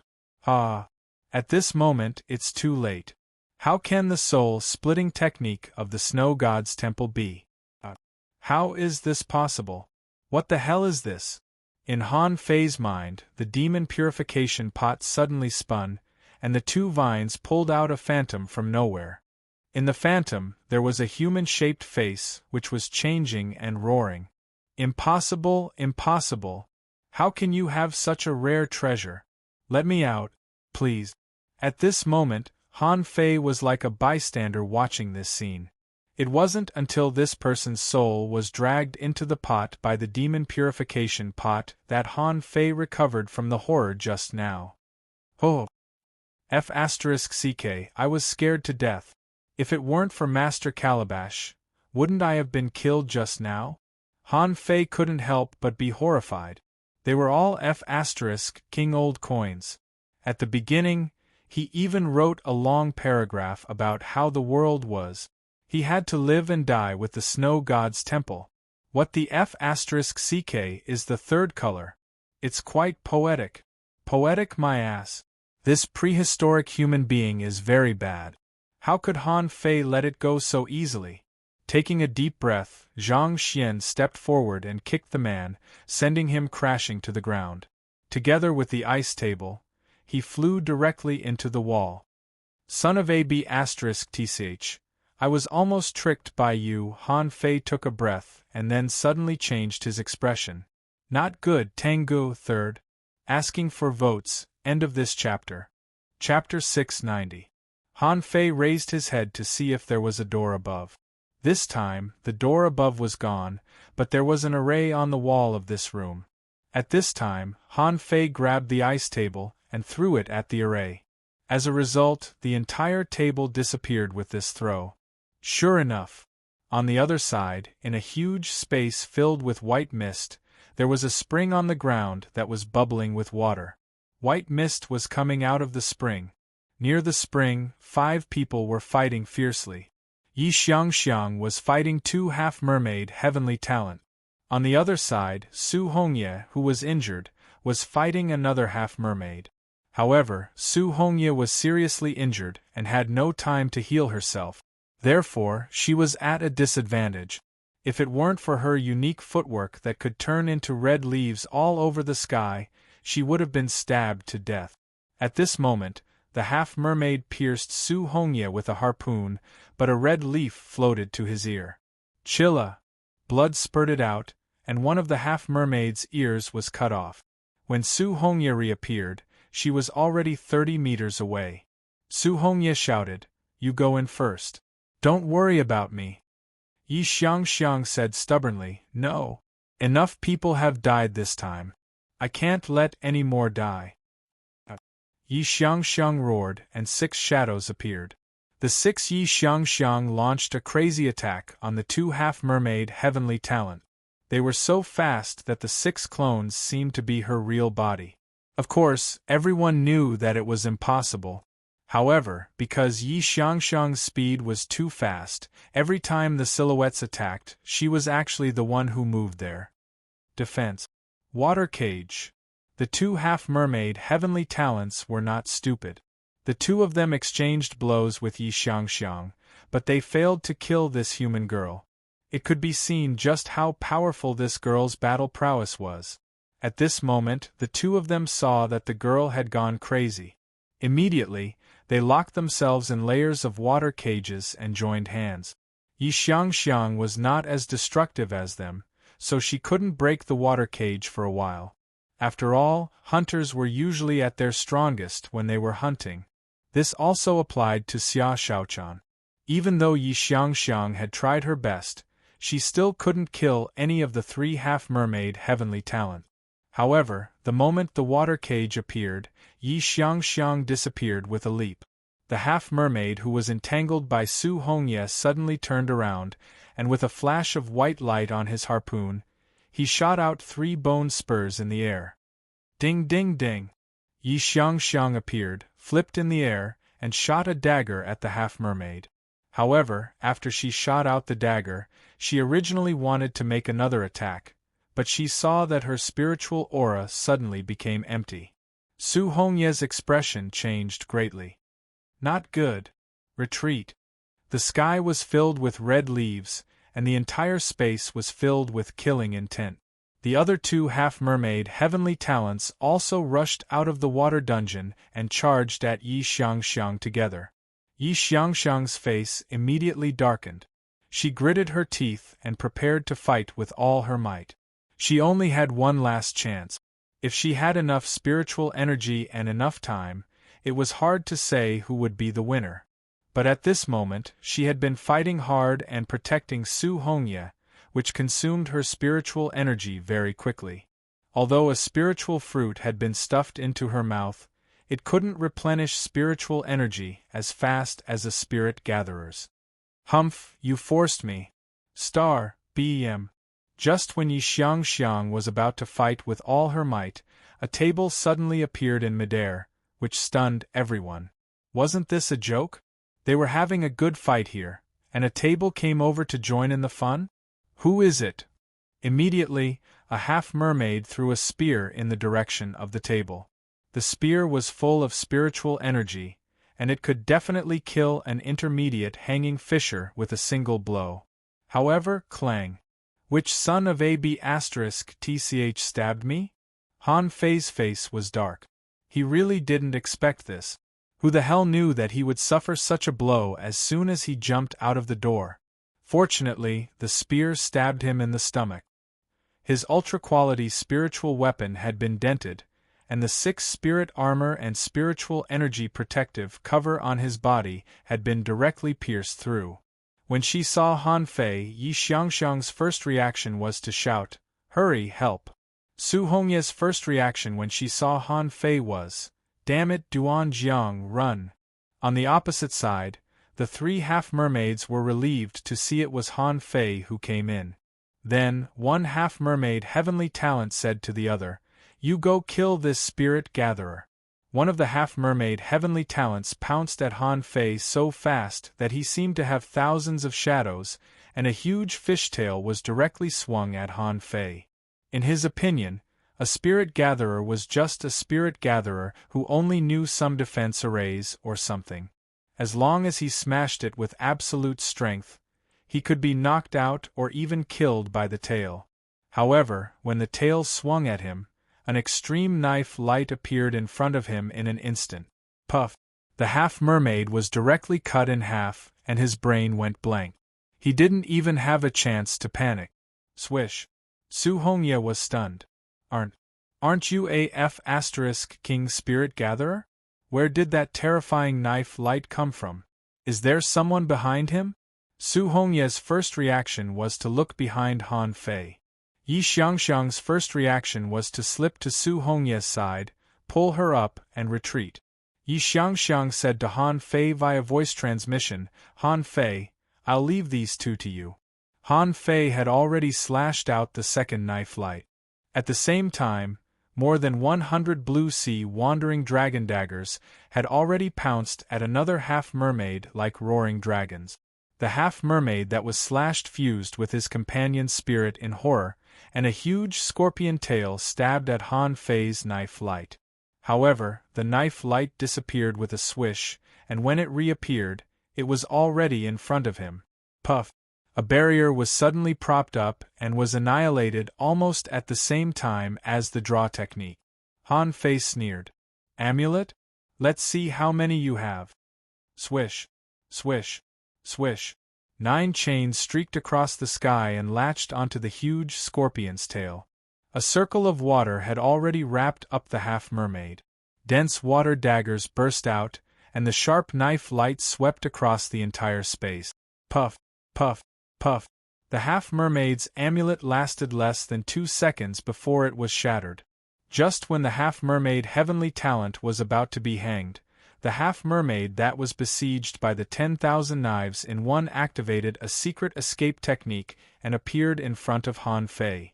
Yi Xiangxiang and Su Hongye shouted at the same time, "Watch out," but at this time, Han Fei had already taken action. The sacrificing punch, with terrifying pressure, blasted directly at the opponent's harpoon. Han Fei held the ultra-quality spiritual harpoon with his fist and bent it with brute force. A protective barrier appeared. Unfortunately, under the impact of the sacrificing punch, it didn't even last for a second and was directly broken. Immediately afterward, the half-mermaid was also crushed into pieces. Gulp! Su Hongye swallowed. "What did you call him just now?" Yi Xiangxiang immediately covered her mouth. She had spilled the beans. But on second thought, Han Fei's strength had already been exposed. As soon as he appeared, he killed 3 half-mermaid heavenly talent.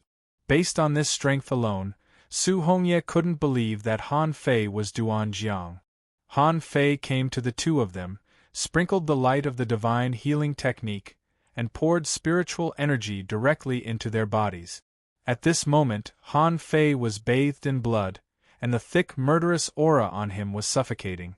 Anyway, Su Hongya's head was already in a mess. A spirit gatherer, who she thought needed protection at all times, killed 3 half-mermaid heavenly talents easily. Did it take 2 seconds?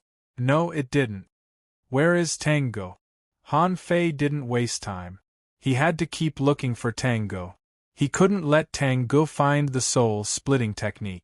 Otherwise, the consequences would be unimaginable. Yi Xiangxiang was about to speak, but suddenly, her eyes widened and she looked behind Han Fei. Yi Xiangxiang shouted, "Immortal seal." Han Fei frowned and was about to slash back with a knife. However, the energy had already approached, and the knife was too slow. A figure could be seen leaping into the center of the spring. Yi Xiangxiang said anxiously, "It's there." They all went in from that place. Han Fei took a breath, grabbed a mass of candle dragon blood, stuffed it into his mouth, and then stuffed 2 energy fruits into his mouth. In an instant, energy surged in Han Fei's body, and spiritual energy surged on the surface of his body. Han Fei sprinkled the divine healing technique on the 2 of them again and injected spiritual energy into them for several minutes. "It's about time. When your wounds recover, take some healing pills. I'll go over first." "Wait a minute." Su Hongye stopped Han Fei. Han Fei looked back.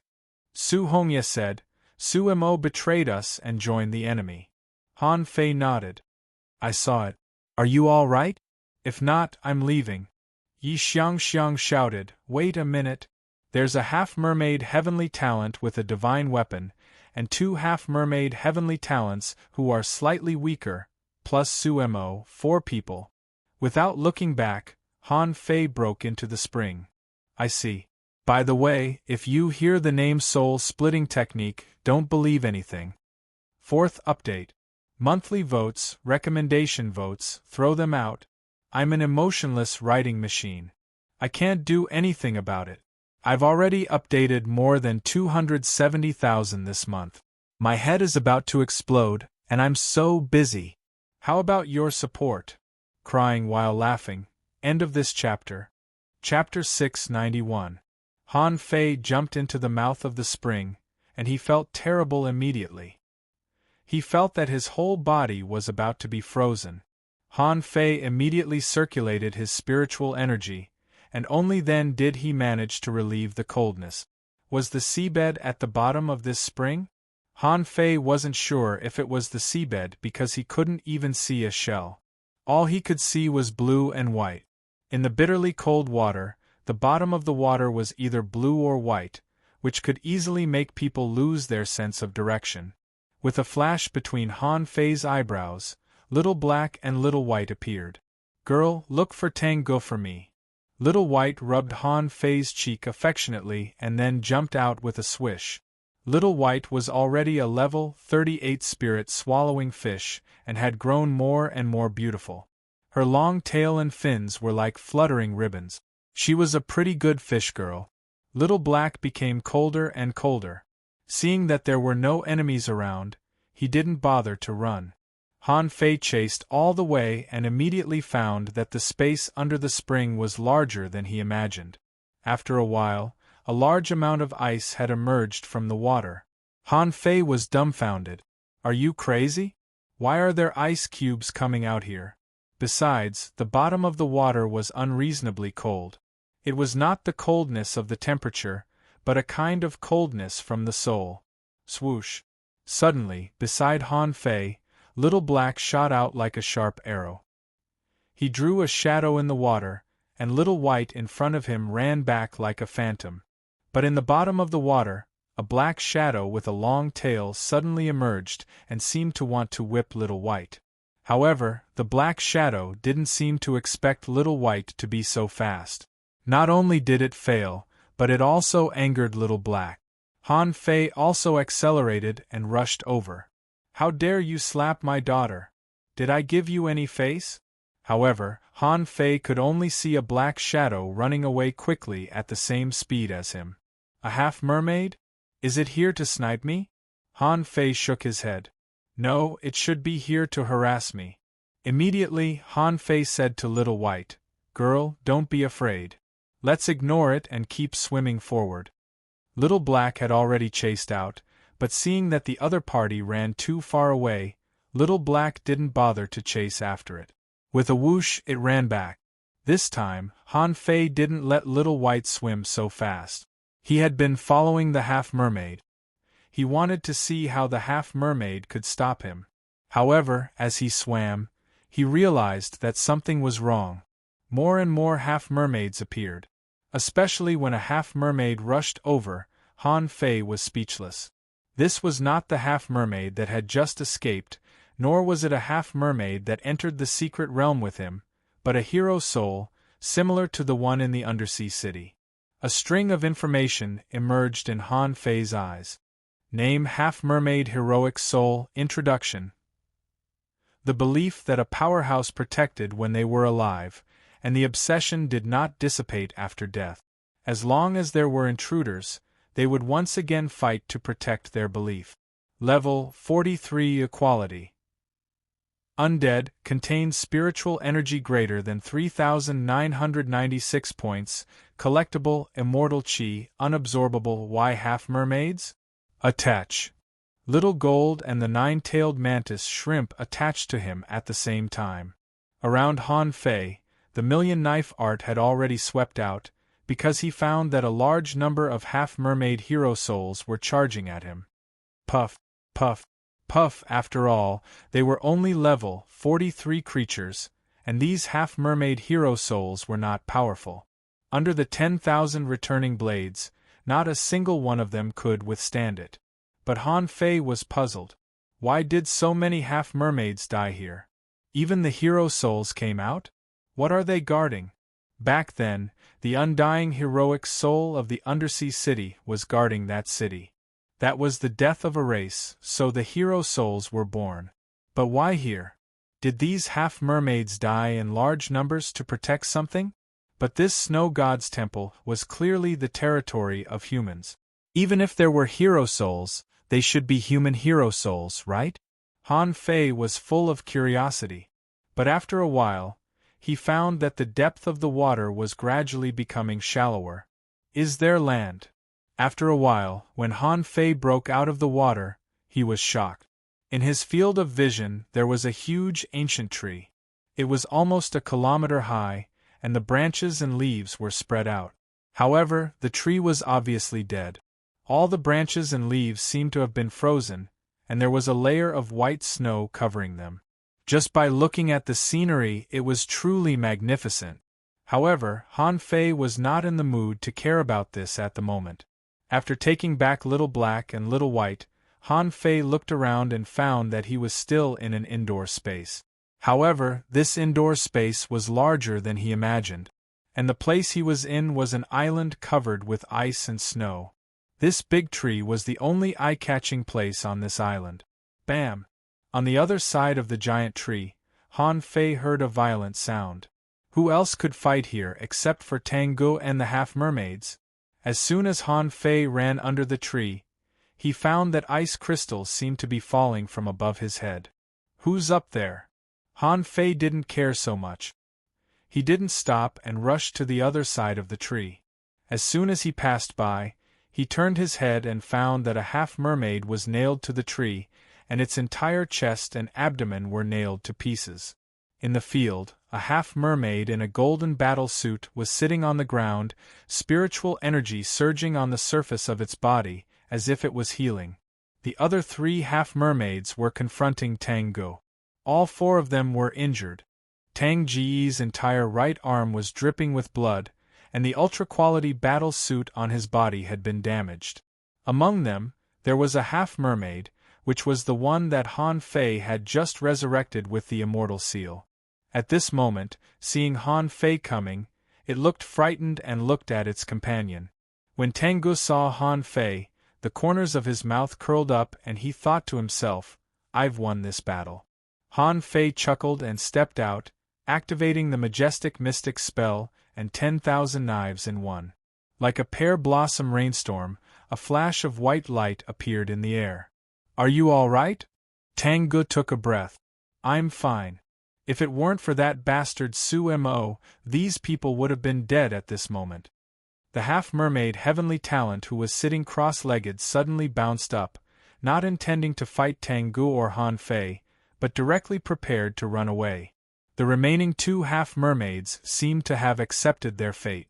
One rushed at Tang Gu and the other blocked Han Fei. However, Han Fei didn't care about the half-mermaid who blocked him at all and just rushed at them with the million-knife art.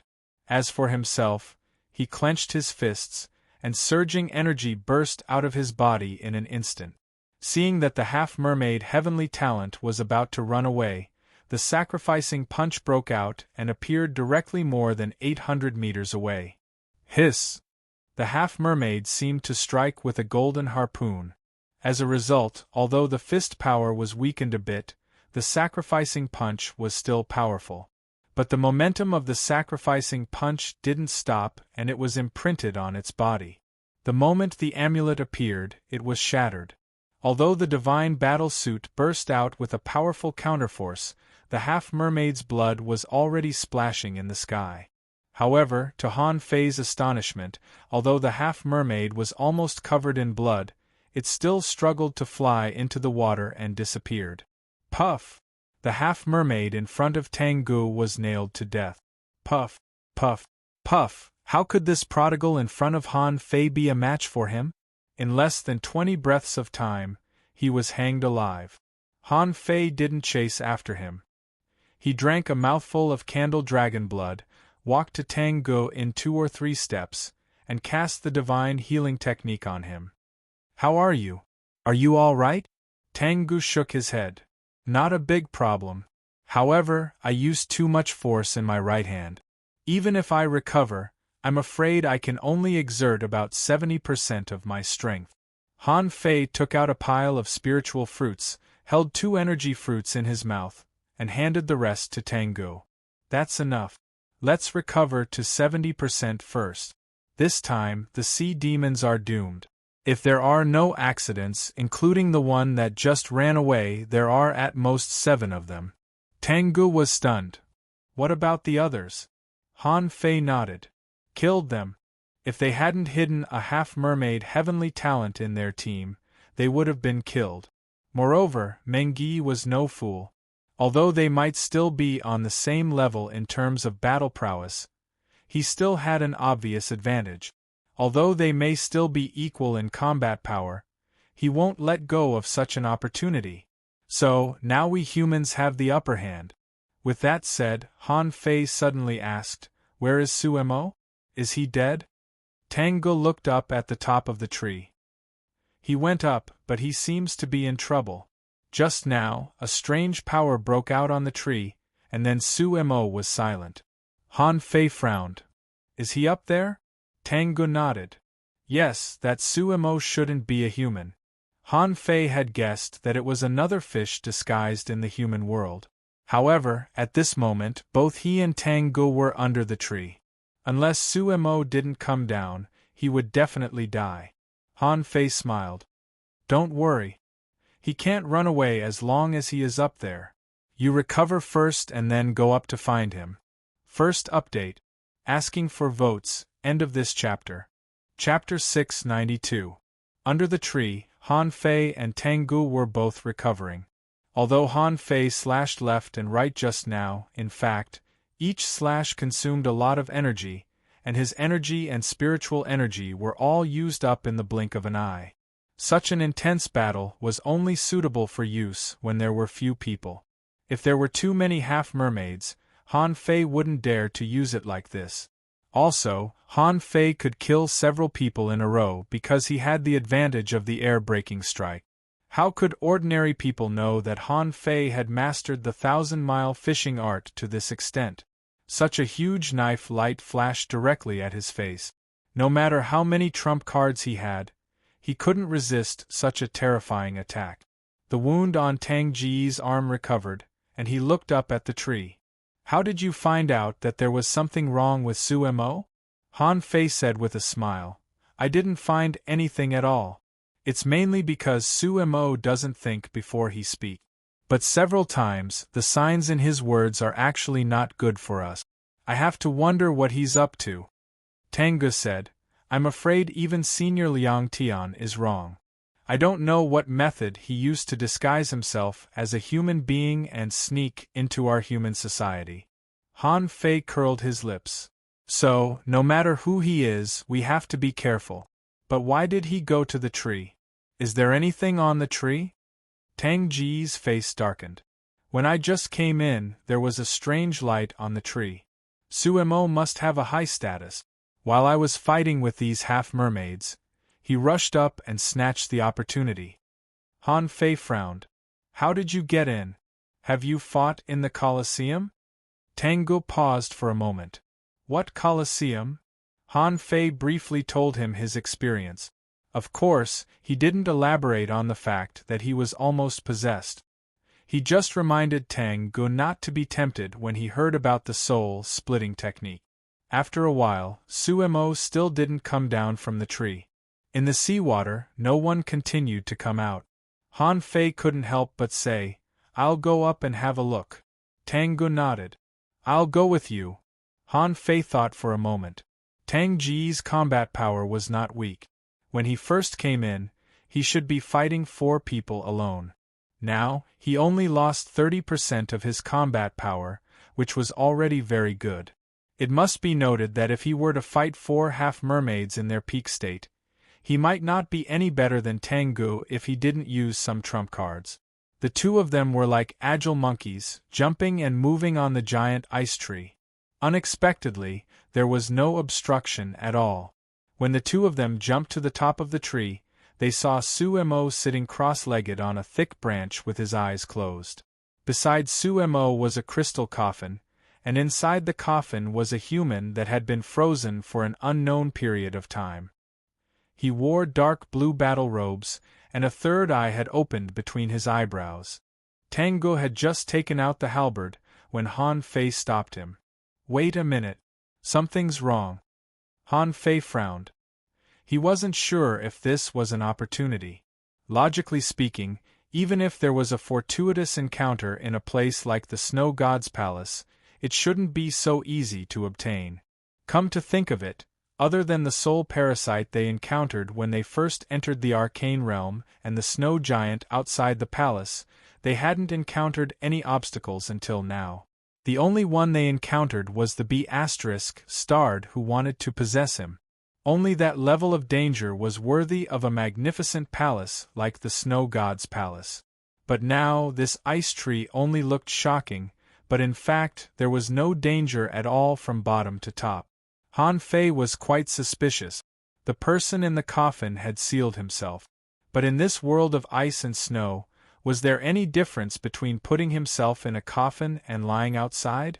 If this guy was really going to be silent, he would have set up some difficulty settings, right? Otherwise, if someone were to find him countless years later, it would be strange if they didn't open his coffin and search for his fortuitous encounters. Han Fei's heart trembled. So, this coffin must have been deliberately thrown here. The person sleeping in the coffin was deliberately waiting for someone to open it. Han Fei couldn't help but think so. He had been fooled once. There was no reason for him to be fooled again. Tengu frowned. Look, Sumo's aura is changing. Han Fei nodded. I know. Let me do it. With a casual wave of the blood-drinking knife, a knife light cut at Sumo who was sitting cross-legged. However, the knife light was blocked by an invisible barrier 3 inches in front of Sumo. Han Fei's knife light didn't even shake him at all. Han Fei's eyelids twitched and the blood-drinking knife slashed again. However, this time, it was no longer aimed at Sumo, but at the ancient human in the ice coffin. However, with this slash, the lid of the coffin suddenly flew up, and a magical array broke out, blocking Han Fei's slash.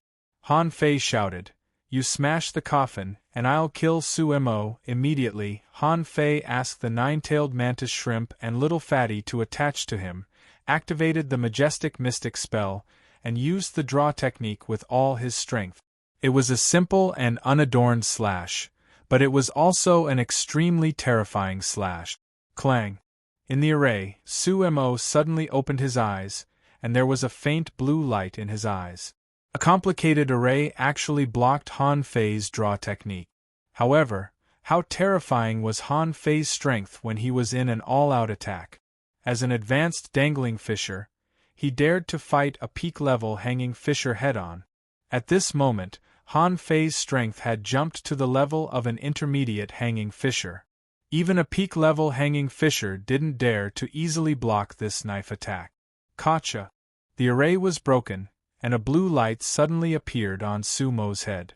In the blue light, a new eye grew out. A small white sword condensed from that eye and collided with the draw technique again. Bam!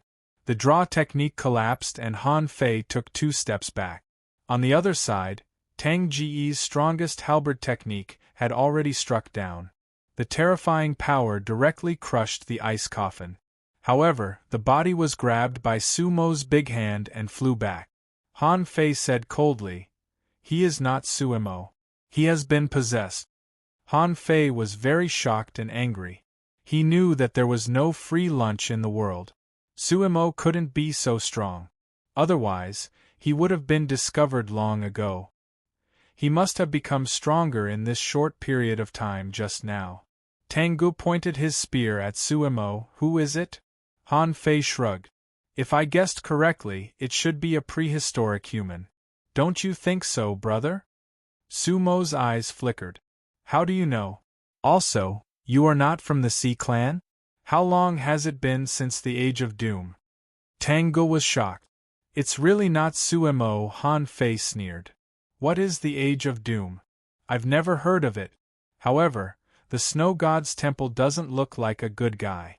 You dig holes everywhere, trying to possess me and be reborn." The man's face was gloomy. "Human beings, why kill each other?" Han Fei scoffed. "The body you are using now is that of a human being. Didn't you still kill him?" That person said indifferently, "All of this was prepared for the sea race. We never expected that human beings would return. Besides, this body is not human. It can only be said to be half-human. He is an ominous man who combines human beings and the Sea Clan." Han Fei sneered. "Keep pretending. Ominous man, do you still want to possess me?" The man took a few steps back, grabbed at the void with one hand, and an ice-long sword appeared in his hand.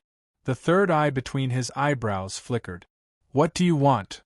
Han Fei said with a smile. "I don't know when the Age of Doom you mentioned is. However, if you want, you can go back to the human settlement with us." "Impossible." The man reacted very quickly. He sneered. "The river of time is endless.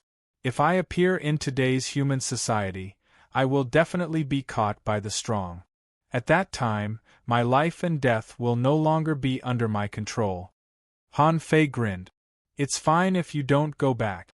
Anyway, the person you possess is not a good person. However, hand over the soul-splitting technique or I will still kill you." The man frowned. "Do you know the soul-splitting technique?" Han Fei sneered. "I know a lot.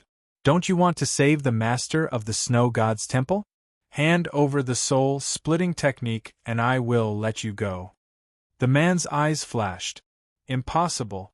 The soul-splitting technique is the supreme soul skill of the Snow God's temple. How can I give it to you? As for the master, she has already died. How can I save her?" Han Fei pretended to be surprised. "Huh. Had he fallen? Then you can die too. Go." Han Fei shouted, and he and Tengu immediately launched an attack. The terrifying combat power of the two directly tore a large area of ice branches. Tang Ji's halberd was like a dragon, splitting mountains and rivers. Han Fei slashed out 100 knives at the same time. The man leaped into the air and jumped down from the tree. As his eyebrows flickered, hundreds of creatures immediately appeared on the ground, roaring and soaring into the sky. The 9-star chain shot out and clasped at the man. Tengu was even fiercer. With a dragon roar, he slashed down with the halberd in his hand. "Wait a minute." The man was horrified. This body is too weak. Any one of the two people on the opposite side is stronger than this body, and he can't fight back at all. Besides, he has just recovered and his soul is not stable. In such a fierce battle, he will be hacked to death in less than 10 minutes. Han Fei screamed, "What are you waiting for? If you don't cooperate, I will kill you now." Tang Ge had already pointed his halberd at the man. Although it was blocked by an array, the ice and snow creatures leaping up around him were immediately smashed by the huge airwave. Han Fei used the draw technique again and directly smashed the man's array. Boom!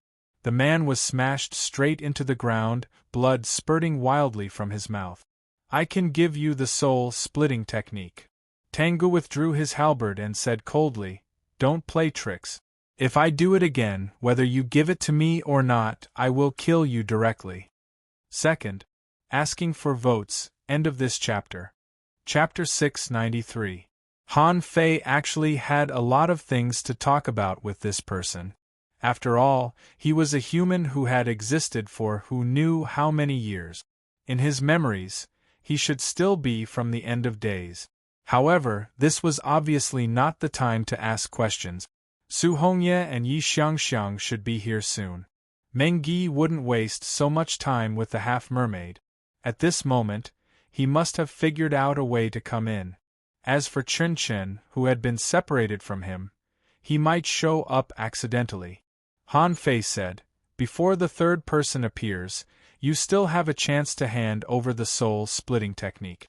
If the third person arrives and I don't see the soul-splitting technique, you don't have to hand it over." Why did Han Fei want the soul-splitting technique? Mainly because this technique was really terrifying. He didn't know what method he used to seal his soul for so long. After so many years, he still had a chance to possess him. With this thing, he could at least save his life. More importantly, this soul-splitting technique seemed to be very advanced. Didn't this guy summon so many ice and snow creatures with just a thought? This guy could summon so many ice and snow creatures with just a thought. It would definitely be much more convenient to use in a group fight. The third eye between the man's eyebrows flickered. He stretched out his hand, and the ice and snow condensed into a small ice cube in his hand. As spiritual energy flashed in his hand, a moment later, the small ice cube was thrown to Han Fei. "You and I have no grudge. The Snow God's temple has long been silent and desolate. There is no treasure better than the soul-splitting technique here."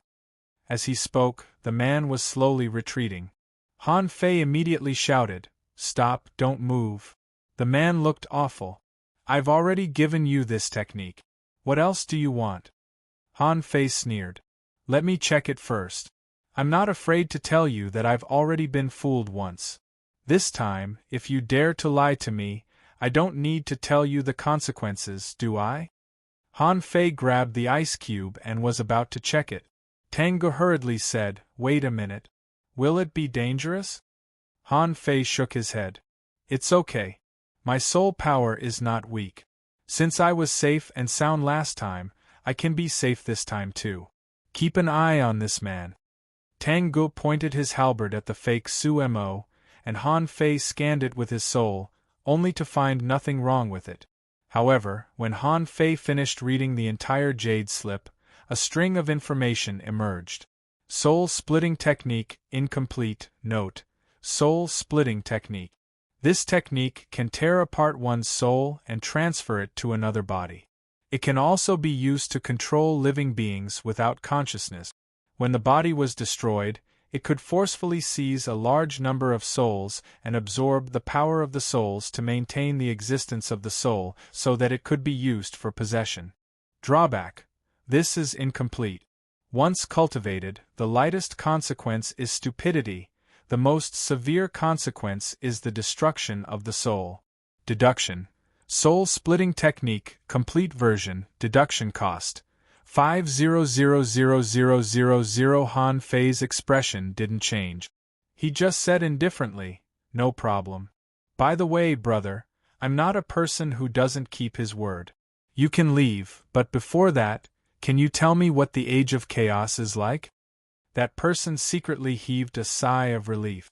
In the age of chaos, great stars fell, above the 9 heavens, immortal palaces withered. The other races in the sea took advantage of the situation to rise up, and fought against us for a long time. Originally, the war between human beings and the Sea Clan had been going on and never stopped. However, in the age of chaos, it is said that above the 9 heavens, alien races descended from the sky, and a large number of strong people in the immortal palace were killed. They all closed their mountains to avoid the war, resulting in the age of chaos in the human world. Such a bad situation lasted for as long as 3,000 years. Until, as soon as this person said this, with a bang, someone jumped out of the water. Han Fei directly launched the draw technique and shouted at the same time, "Kill him." This person was distracted by the person who just popped up and was about to escape, but he didn't expect that Han Fei, who was still amiable a moment ago, would suddenly attack him with all his strength. If he was in his heyday, he wouldn't be afraid to fight with his own body. But now, after all, he was just possessing a body, and no matter how strong he was, he couldn't exceed the strength of a hanging fisher. Besides, his strength was his soul. Immediately, this person tried to condense an array again. However, a circle of seawater suddenly rolled up and wrapped him up. The infinity water was activated, rubbing against the defense array that this person condensed, making a cracking sound. Tengu activated the most powerful halberd technique of the heavenly sword sect. The big halberd, with scarlet and brilliant killing intent, was slashed down, and dragon roars echoed. Pucci. On the other side, Yi Xiangxiang was flashing close. Before she arrived, the fake Su Mo in front of her had already been struck to death. It was all because of his bad luck. As soon as he came out, he ran into Han Fei and Tengu. It wasn't easy for him to possess a decent cultivator, but his strength hadn't grown up yet. He really had a lot of abilities, but he couldn't use them. Unexpectedly, in the end, he still couldn't escape the fate of being killed. However, when Yi Xiangxiang rushed at him, Han Fei immediately roared, "Protect your soul and don't come over." Yi Xiangxiang was stunned, and even Chu Hongye, who had just emerged from the water, hurried to protect her soul. Sure enough, Su Mo was hacked, but a weird force in the void leaped at Tengu. Pooh! Tengu vomited blood. At the same time, a terrifying pressure burst out of Tengu and pressed Han Fei, who was closest to him, to the ground, making it impossible for him to move. Yi Xiangxiang, who was still in midair, wasn't much better. She fell to the ground, with blood flowing out of her mouth. Chu Hongye was the furthest away, but she was forced to sit on the ground, her face pale by the powerful pressure. At that time, Han Fei was dumbfounded. Bursting out with spiritual energy, he struggled to stand up and help Tengu. Although he didn't know how to help, he had to do something. However, the pressure disappeared as quickly as it came. In the blink of an eye, it disappeared without a trace. Tengu, on the other hand, breathed heavily with his halberd. With an awful face, Han Fei jumped to his feet and pointed his saber at Tengu. "Son of AB*TCH, get out here. Believe it or not, I'll tear down your snow god's temple and torture the master of the snow god's temple." Tengu tilted his head, looked at Han Fei, and grinned. "I'm fine." Han Fei was furious. "Stop pretending. You don't believe me, do you? I'll chop this tree first. Do you believe me?" Yi Xiangxiang and Su Hongye were both stunned. What was going on? They were dealing with Su Mo together just now. Why was Han Fei so excited now? He seemed to be fighting Tengu. Tengu was amused. "I'm really fine. I don't know why, but a strange power suddenly appeared in my mind and tore his soul to shreds." Of course, Han Fei couldn't believe it. He simply roared, "Then answer my question. Where do we live? What do we store in our family's vat?" Tengu grinned even wider and replied telepathically, "The Blue Sea Town, the Heavenly Water Village, on the cliff nearest to the East Market." There's a small, shabby hut in front of the door, with 12 clams in it. Han Fei was instantly relieved. Then, he asked in shock, wait? What happened just now? What happened? Tang Gu shook his head. I don't know. This is the first time I've seen anything like this. Tang Gu, on the other hand, looked rather awful. The man just now was truly terrifying. He tried to swallow my soul by force. Then, I don't know why, but a strange power suddenly appeared, and it seemed to easily tear that person's soul apart. Han Fei was dumbfounded. What happened? Was there a demon purification pot in Tang Ji's head too? Or was it a treasure similar to the demon purification pot? It must be noted that he had just learned that the demon purification pot could prevent others from possessing him and could be used as a treasure to protect his soul. But what about Tang Gu? Han Fei couldn't help but ask, is there anything weird in your head? For example, a divine weapon, a treasure, a calabash, an old grandpa. Dumbfounded, Tang Gu subconsciously shook his head. Why are calabashes and old grandpas in my head? Han Fei took a long breath. It's fine, it's fine. I thought that there was an incredible grandpa living in your head. At every critical moment, he would stand up and tear the enemy apart. Tang Gu. At this moment, Yi Xiangxiang and Su Hongye had arrived quickly with shock on their faces. Yi Xiangxiang asked in panic, what was that? Was that Su Mo's last resort? Su Hongye was alarmed. It was so powerful. I couldn't resist at all. I felt that I would be torn apart at any moment. Tang Gu pondered. It must be Su Mo's last counterattack. Thankfully, he died quickly, or the consequences would have been dire. Han Fei quickly echoed, yes, yes, yes. Su Mo was extremely strong. Look, this guy is not a human being at all. At this moment, half of Su Mo's body had been cut open, and his eyes were still full of shock and astonishment. However, after he died, strange scales appeared on his body. Yi Xiangxiang exclaimed, that's impossible. A half-mermaid? That's impossible. If he were a half-mermaid, how could he have hidden among human beings for so long? Su Hongye asked in shock. Even an 8-star expert didn't notice him?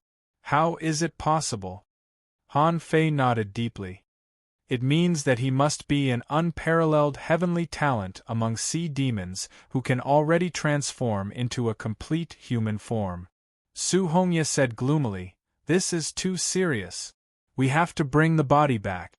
If sea demons are capable of such unbelievable methods, human beings have to be wary of them. Third update. Asking for votes, end of this chapter. Chapter 694. Han Fei simply sat on the ground and took out his pot. Seeing that, Tang Gu and Yi Xiangxiang sat down on the snow too. Yi Xiangxiang said, there's no rush. I'm really exhausted. I haven't recovered yet. Tang Gu grinned. The sea demons that came in were basically annihilated. There should be a chance for us to catch our breath. We haven't found any treasures yet. It won't be easy to find them. Of the 4 of them, Su Hongye was the only one who was puzzled. What are you doing? In the next moment, Han Fei took out a tuna, poured the fish oil into the pot, and tossed all kinds of seasonings into the pot. Su Hongye knew what Han Fei was doing. She said, we're in the middle of a treasure trove, and you're still in the mood to eat? Tang Gu said casually, there's no rush. We've consumed a lot of energy in the battle, and need to replenish ourselves. Yi Xiangxiang nodded quickly. It's not easy to find treasures. Let's wait. What if Meng Yi and the others arrive soon? Chances are that there will be a great battle. Han Fei smiled casually. It's time to show my real skills. Tuna was extremely rare here. Although it was not an exotic creature, it was not something that could be caught casually on the coast. Han Fei bought this one from the market. Han Fei waved his knife, but he didn't prepare it for the pot. In the pot, he put crab meat and shrimp meat, which were already delicious enough. Then, Han Fei took out the tender shrimp and crab meat, brushed the pot, added oil, and put dough into the pot. When the pancakes were formed, Han Fei quickly covered the ingredients that had been taken out of the pot and added strawberry jam. Then, Han Fei waved his hand and said proudly, "Have a taste of the invincible seafood tuna roll." Tang Gu and Yi Xiangxiang accepted it without hesitation and began to chew. Yi Xiangxiang slapped the ground with her feet. "Wow! Why is it so delicious? Why is it so delicious?" Tang Gu didn't say anything. He already knew that Han Fei's food was delicious. All he needed to do was eat it. Su Hongye took a bite suspiciously. Then, she gasped hard, feeling that she couldn't think straight. "This? What kind of food is this?" Han Fei snorted. "I don't care what the food is. Alright, hurry up and finish eating. Once you're done, we're leaving." Suddenly, Yi Xiangxiang was stunned. "Wait, why do I feel like there's something wrong with me?" While speaking, Yi Xiangxiang suddenly leaped out and said in surprise, "Why did my speed increase by 20%? Why?" Han Fei smiled and said, "No reason. It's just that the ingredients I use are more advanced." In fact, Han Fei had a message in his heart. Name: Tuna Roll. Introduction. This is a dish made from a variety of essential ingredients. It has a smooth texture and a fresh fragrance, maintaining the original characteristics of the food. Level 38 Equality. Rare spiritual energy greater than 896 points. Effect. Satiety, short-term speed enhancement 2 hours. Han Fei had long known that cooking had buff. This was especially obvious in the level 3 fishery. However, after eating it, the effect was not so complete.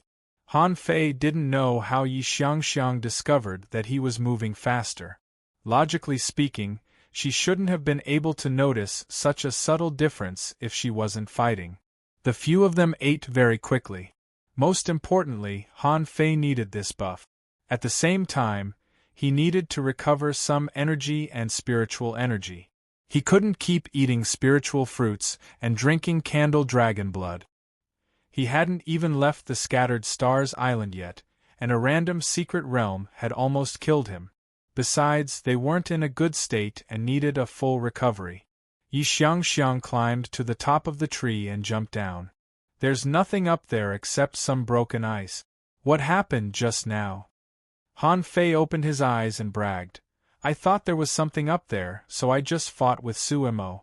We didn't find anything wrong with it." Tang Gu pretended that he didn't know. "I just don't understand why there is such a big tree here. What is it used for?" Su Hongye sighed. "It's a pity that perception is useless in this secret realm. Otherwise, we wouldn't have been so passive." Han Fei shook his head. "No. On our way here, we found a lot of half-mermaid hero souls at the bottom of the sea. It's not a coincidence that the hero souls appeared.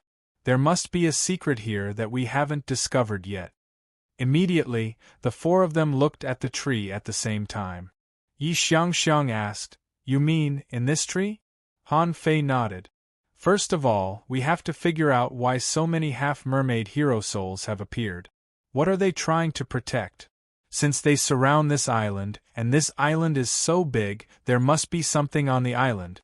But if there's nothing on the tree, it can only be in the tree or underground." Tang Gu nodded. "Yes, let's see if this tree can be split open." Tang Gu immediately went to chop the tree. Han Fei had experience in cutting trees. It was he who cut down the 10,000-year-old big red trunk. At this moment, he snapped his fingers, and the 9-tailed mantis shrimp appeared. Han Fei kicked it. "Dig all the way to the bottom of the tree." Yi Xiangxiang exclaimed, "Huh? Your mantis shrimp is a bit different." Han Fei nodded. "Yes, it's handsome. I know that." Yi Xiangxiang was speechless. "I mean, it looks quite awesome." Su Hongye asked, "I wonder what's going on outside. Have Zhao Jiai and the others come in?" Han Fei smiled casually. "Don't worry. That guy is very cunning. He should be fine. Also, we have the advantage in numbers." Clang, clang, clang. Tang Ji's blow destroyed the trunk more than a meter deep, only to find that the tree was full of stones. Han Fei immediately said, They're spiritual stones. They're all empty of spiritual energy. Yi Xiangxiang was surprised. Why are there so many spiritual stones in the tree? What a shame. Why is the spiritual energy all gone? Han Fei asked. What you should be asking is why so many spiritual stones have been sucked dry. By logic, they should be left here for a long time if nobody is sucking them, right? Tang Ge said. Let me split it open again. Han Fei shook his head. No, it must be underground. Su Hongye asked in confusion. Why are you so sure? Han Fei chuckled. Take a guess. Of course, Han Fei wouldn't tell her that he had once dug the 10,000-year-old big red trunk. Sure enough, after about half an hour, the nine-tailed mantis shrimp crawled out of the ground and rolled on the ground. Huh! The nine-tailed mantis shrimp's information was imprinted in Han Fei's mind that there was a flower below. However, it couldn't help but eat the flower. Han Fei flew into a rage and went up to kick it. You stupid shrimp, who let you eat it? Yi Xiangxiang asked curiously. What's wrong? Everyone. Han Fei twisted his head. Nothing. There seems to be a flower below, but it has been eaten by my contractual spiritual beast. Yi Xiangxiang said in surprise. Your contractual spiritual beast can eat things without permission? Han Fei said leisurely. Isn't it normal? Contractual spiritual beasts are also creatures. Of course they will eat things they can't help. Although Han Fei said so, he was quite curious in his heart. The nine-tailed mantis shrimp was not like this. Anything that it couldn't help but swallow must be extraordinary. Han Fei said, Let's go down. There seems to be something down there. The four of them slid down as if they were on a slide. Yi Xiangxiang couldn't help but be amazed. It's so nice to have a contractual spiritual beast that can dig holes. Han Fei was lost for words. Go catch one yourself. Yi Xiangxiang said. It's not worthwhile. We hunters are not suitable for such contractual spiritual beasts. Su Hongye felt like an outsider and couldn't help but ask, Are you very familiar with each other? Yi Xiangxiang shrugged. Not very familiar with each other. At this time, Tang Gu interrupted them and said, There is an array here. Han Fei glanced at it. Isn't this a spirit-gathering array? When he looked at it, he stomped his foot and a spirit-gathering array appeared. However, it was very different from the one in front of him. Immediately, Han Fei shook his head. No, it's not just a spirit-gathering array. It seems to be several arrays that are connected together. When Han Fei stomped on it, he was sucked in with a swish. When Han Fei opened his eyes again, he found that he was in a state of weightlessness. When he looked around, he found that he was suspended in midair. This was a huge underground space. Steels were floating in the sky, and rows of warrior statues were placed on the ground under his feet. At the front there seemed to be an altar. On top of the altar, there was a 30-meter tall female phantom. She was wearing a fluttering gauze dress and held an ice scepter in her hand. She was floating in the air. Shua! Shua! Shua! In the next second, Tang Ge, Yi Xiangxiang, and Su Hongye appeared one after another. Su Hongye was surprised. Where are we? Tang Ge was surprised. So many soldiers? Are they real people or statues? Yi Xiangxiang exclaimed. Is this how it feels to fly? I'm flying. Should we go there with fishing techniques? The four of them staggered in midair. Han Fei was crouching in midair and looking down at the army down below. He glanced at the floating female illusion now and then. Is that person the master of the snow god's temple? The day after tomorrow is New Year's Eve, and the new year is coming. I work all the time during the new year. End of this chapter.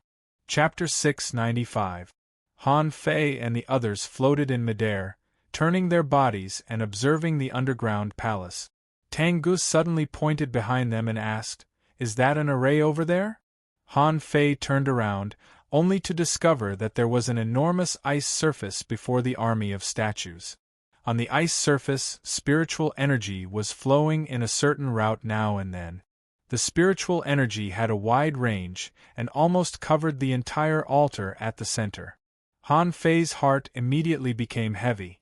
Yes, it's an array, and a big one at that. Su Hongye asked, "What's an array for?" Han Fei pointed at the front of the ice surface. If his guess was correct, it should be a battlefield outside of the array. As he talked, Han Fei took out the blue sea wandering dragon bow and shot an arrow at that place. The arrow of spiritual energy exploded, and shadows immediately floated out of the ground one after another. Yi Xiangxiang exclaimed, "The heroic souls of the half-mermaids? Why did they all die here?" Han Fei chuckled. "Because of the altar occupied by the woman at the center, of course. If my guess is correct, there must be something special on the altar. Both human beings and the half-mermaids want it. They're at an impasse here." Tengu raised a question. "But why are there statues of human beings on the ground? If this is a battlefield, there should be real people here." Han Fei was slightly confused too. "Are those statues actually real people?" Su Hongye said, "That's impossible. When I came in, I checked the statues, and they were indeed made of stone. Their bodies are made of stone too." Han Fei asked, "What if it was a spell that turned them into stones?" Su Hongye was briefly stunned. "How can there be such a terrifying spell?" Han Fei couldn't help but think of the ghost-eye giant crocodile that was still guarding the Thug Academy. That guy could petrify anything with just a sweep of his eyes. Yi Xiangxiang said, "Hey, why are you thinking so much? Let's go to the altar at the center first. Now that there are only 4 of us, we can take whatever we want." Su Hongye said, "No. If it is as we have speculated, and the central altar is so important, do you think we can easily ascend it?" Han Fei actually wanted to go there too. However, being careful, he took out his fishing rod and hooked it at the statue below. "We can get closer first." All 4 of them felt that it was feasible. Regardless of whether he could go up or not, it was always right to get closer and take a look. However, before they went down, something flashed past them. Suddenly, there was a loud explosion. A familiar figure crashed through a stone door from the other side and flew in. Zhao Jia. Zhao Jia seemed to have been attacked by someone else. When he entered, he suddenly realized that he was flying. He was dumbfounded. When he saw Han Fei and the others, he immediately shouted, "Over here, help!" The 4 of them realized that Meng Yi and the others had broken in. The 4 of them hurriedly cast their fishing hooks at Zhao Jia. At the same time, a group of people barged in through the hole. Meng Yi, Chen Aochen, and Ning Dong were among them. However, there were only 6 humans. Where were the others? Han Fei's heart immediately sank. Is he dead? Apart from them, the 3 murlocs wearing golden battlesuits and holding golden harpoons were also there. They were followed by 2 half-mermaids and heavenly talents. There were 5 of them in total. Yi Xiangxiang looked awful. Something seems to have happened. Right after Yi Xiangxiang said that, another 3 people rushed in from the entrance. Han Fei knew one of them. Wasn't it Chun Chen who was separated from him? Apart from Chun Chen, there was also a hunter and a half-mermaid. However, the 3 of them behaved rather strangely. They didn't float like Meng Yi and the others when they came in. Instead, Chun Chen simply stepped on the ice, and the spiritual energy on the ice flickered faster. "Don't touch the array!" Han Fei immediately roared. Meng Yi, on the other hand, roared at Han Fei. "The 3 of them have been possessed. They're no longer human beings." Han Fei's blood froze and he looked at Tengu. Had the 3 of them been possessed? In the next moment, Han Fei's guess was confirmed. After the 3 of them ran on the array for a while, the array began to change. Suddenly, Chun Chen roared, "Whoever disturbs the palace master will die." Following Chin Chen's roar, thousands of ice blades floated in the air. They swept at Meng Yi and the others like dragons. However, those who could survive in such a situation were all cunning people. The moment Meng Yi and the others flew up, they cast their fish hooks into the ocean of statues. They quickly flew to Han Fei's side. However, when Han Fei saw that the fish hooks were tied to the statues, spiritual energy suddenly quaked under the feet of the statues. Han Fei roared again, "Let go! Don't come any closer!" However, it was too late. Before Meng Yi and the others realized what was going on, endless white mist rose from the entire underground palace, and there was a glow in the mist. Then, Han Fei couldn't see anything. Everybody around him had disappeared without a trace. Tango, Tango. Yi Xiang. Su Hongya? Damn it. Meng Yi is such a stupid teammate. This time, things are getting out of hand. Is this an illusion, or something? Han Fei found himself in a world of ice and snow, and he fell from the sky to the ground. Creak. He stepped on the snow and heard the sound. He lifted his foot, and a realistic footprint appeared. Is anyone there? Han Fei looked around and shouted, but his perception still didn't work. In this boundless white smoke, it was impossible to see anything with the naked eye. I'm here. Hearing Tang Ji's voice, Han Fei roared, "Don't move! Keep talking, I'm coming." Tang Gu said, "I don't think we are in the underground palace anymore." Han Fei smiled bitterly. "I know. Look, when I step on it, it makes a creaking sound." After running for about 500 meters, he saw Tang Gu, who was looking around with his halberd. The two of them could only see each other when they were 3 meters apart. Seeing Han Fei, Tang Gu smiled and said, "Hurry up and find someone else." Han Fei paused for a moment and suddenly slashed the blood-drinking knife at Tang Gu. Tang Gu blocked with his halberd and asked in surprise, "What's wrong with you?" "It's me." Tang Gu was stunned. "Have you been bewitched?" Han Fei immediately sneered. "Although Tang Gu smirks when he sees me, he doesn't smile like this." Han Fei knew something was wrong the moment he saw Tang Gu. Although the person in front of him looked exactly the same as Tang Gu wouldn't laugh at this moment. Besides, Tang Ji's big grin was a gratified smile. What's there to be gratified about? Tang Gu was still explaining, "I am Tang Gu. Han Fei attached to the 9-tailed mantis shrimp." "Fine. Then let me ask you, what is your spiritual beast?" Tang Gu immediately replied, "The dragon feather lobster." Han Fei was stunned. Did I guess wrong? But Han Fei still felt that something was wrong, so he said again, "Summon the dragon feather lobster." "Let me have a look." Tang Gu quickly put down his halberd.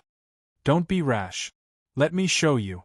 With a flash between Tang Ji's eyebrows, the dragon feather lobster suddenly appeared.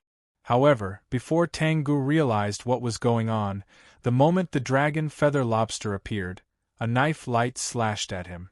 The terrifying invincible fighting intent directly split Tang Gu in half and turned him into a mass of snow. Han Fei sneered. "I knew it was fake. If it were a real person, he would be able to read the data of the dragon feather lobster at first glance. However, although the dragon feather lobster was simulated, there was no data. It was definitely fake. The fake Tang Gu was cut, which made Han Fei vigilant again. In this case, he shouldn't trust anyone anymore. The reason why he could see through Tang Gu at a glance was that he was very familiar with Tang Gu. But if it were someone else, unless they summoned their spiritual beast, there would be no other way to identify it. Han Fei walked less than 300 meters in the snow. Suddenly, he felt a tingling behind him. Immediately, he leaned to one side, put on an ultra-quality battle suit, and slashed backward. This time, a person that Han Fei was not familiar with appeared. If Han Fei remembered correctly, he should be a hunter from Su Mo's team. This person looked at Han Fei, and Han Fei also frowned and looked at him. Seeing Han Fei, this person heaved a long sigh of relief. "Sorry, I came here because I heard the sound of fighting just now. I didn't expect it to be one of us." Han Fei quickly waved his hand. "Hey! Let's not talk about whether you are one of us or not. Summon your spiritual beast first.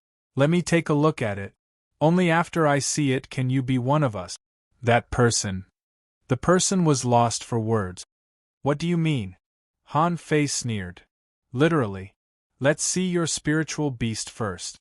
The person hesitated for a while, and with a flash of spiritual energy, a red fox fish appeared. Then, Han Fei went up and slashed. With a flash of knife light, this person was directly cut into two. Han Fei cursed, "You lied to me again? Do you think I'm so gullible? There's someone in the mist, right? Is it the master of the snow god's temple? Do you really think you can fool me with such a lousy trick? To tell you the truth, my eyes are like torches, and I can see the essence through the phenomenon. So, don't waste your time.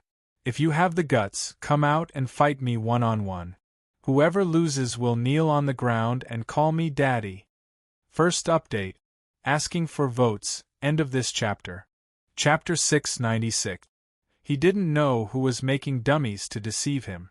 However, after failing twice in a row, that person was probably stunned too. Why did you know that my spiritual beast was fake when you saw it? Is it because I imitated the spiritual beast? Is it not real? That doesn't make sense. They were clearly exactly the same, okay? With a flash between Han Fei's eyebrows, Little Black and Little White appeared. Han Fei touched Little White's head. "Daughter, can you find anything different about this place? Look for them. Bring your daddy and I will kill them all." In the misty land of ice and snow, one's sense of direction should be extremely poor. However, without hesitation, Little White swam straight in one direction with Han Fei. Then, after changing directions more than 30 times in a row, Little White suddenly changed directions. At this moment, Han Fei immediately understood. An array. Han Fei was sure that he had run into a certain array. Otherwise, with Little White's super navigation ability, he didn't need to change directions at all in this boundless snow. In the face of Little White, this array would probably give up on itself. "I've changed directions so many times. Why haven't you lost your way?" Thud. When Han Fei stepped on a piece of ice, he grinned. Sure enough, there was another world here. If he guessed right, the others should still be lost in the array at this moment. According to the nature of the maze, it was almost impossible to get out of it easily without extraordinary talent. Han Fei ran wildly along the ice and didn't stop until he came to an ice palace. This palace was not very large, no more than 100 meters high, and the gate was also made of ice, as clear as glass. Creak. When Han Fei reached the gate opened automatically. Han Fei put away Little Black and Little White, activated the 6 spirit armor, and walked in with the blood-drinking knife and the water-dividing seal. Creak. Behind him, the gate closed. Han Fei looked all the way forward and found that there was a flight of steps in front of him. On the steps, there seemed to be an ice throne. Han Fei sneered. He found that as long as he didn't believe anything in this place, there was no reason to be deceived. When Han Fei walked up, he found a sword stabbed into the ground in front of the throne, a long sword that looked extremely domineering. The hilt of the sword was made of ice-blue lines and black strange stones. As for the body of the sword, Han Fei felt that it was made of ice and strange stones. Moreover, it was constantly emitting a faint blue light. Han Fei stared at the sword thoughtfully for a while. It would be a lie to say that he wasn't tempted. However, the people living in the Snow God Palace were all liars. Sticking a sword here, wasn't it obvious that it was for someone else to pull out? Heh. I won't pull it out. I would really like to see what kind of thing is trying to pull a prank on me, to think that it would go so far as to use a sword to scare me off. Han Fei took 2 steps forward, sat directly on the ice throne and crossed his legs. Han Fei took out a spiritual fruit, took a bite, and then an ultra-quality spiritual weapon appeared in his hand. It was the long saber that sealed the hopping fish. With a thought from Han Fei, the long saber automatically flew out and slashed at the domineering long sword. Frostmourne, Kacha! Pooh! A strange power broke out, and the ultra-quality long saber that had a sealed spirit was broken. As for Han Fei, almost at the same time, blood flowed from his mouth and nose as he suffered a backlash. Han Fei was so scared that he stood up from the ice throne with a whoosh. What the hell? Han Fei swallowed, hurriedly cast the divine healing technique on himself, and then stared at the long sword carefully. Han Fei's heart was pounding. He quickly looked around, only to find that there was nothing but ice around him. His eyes immediately burned with eagerness. This was definitely AF** King Divine Weapon. An ultra-quality spiritual weapon was broken by one blow. How could this thing be ordinary? Han Fei threw the half-spiritual fruit in his hand into his mouth. He stretched out his hand and the embroidery needle appeared. Let's see how strong you are. Ren Tianfei had confirmed that the embroidery needle was a sea-quelling bizarre treasure. Han Fei didn't believe that this sword could be stronger than his sea-quelling bizarre treasure. Clang! Han Fei raised his hands and knocked with all his strength. When the embroidery needle collided with the giant ice sword, Han Fei clearly felt the movement from the embroidery needle, and he almost couldn't hold it. Immediately afterward, a dark blue power burst out in an instant, shaking Han Fei back and making him sit on the ice throne. At this moment, it was not his mouth and nose that were bleeding, but his eyes, nose, and mouth. F***CK. What the hell is this? Is this also a sea-quelling bizarre treasure? Han Fei cast the divine healing technique on himself again and was about to take a closer look, when a dark blue light burst out from the ice sword. Immediately afterward, a weird light floated out of his eyes.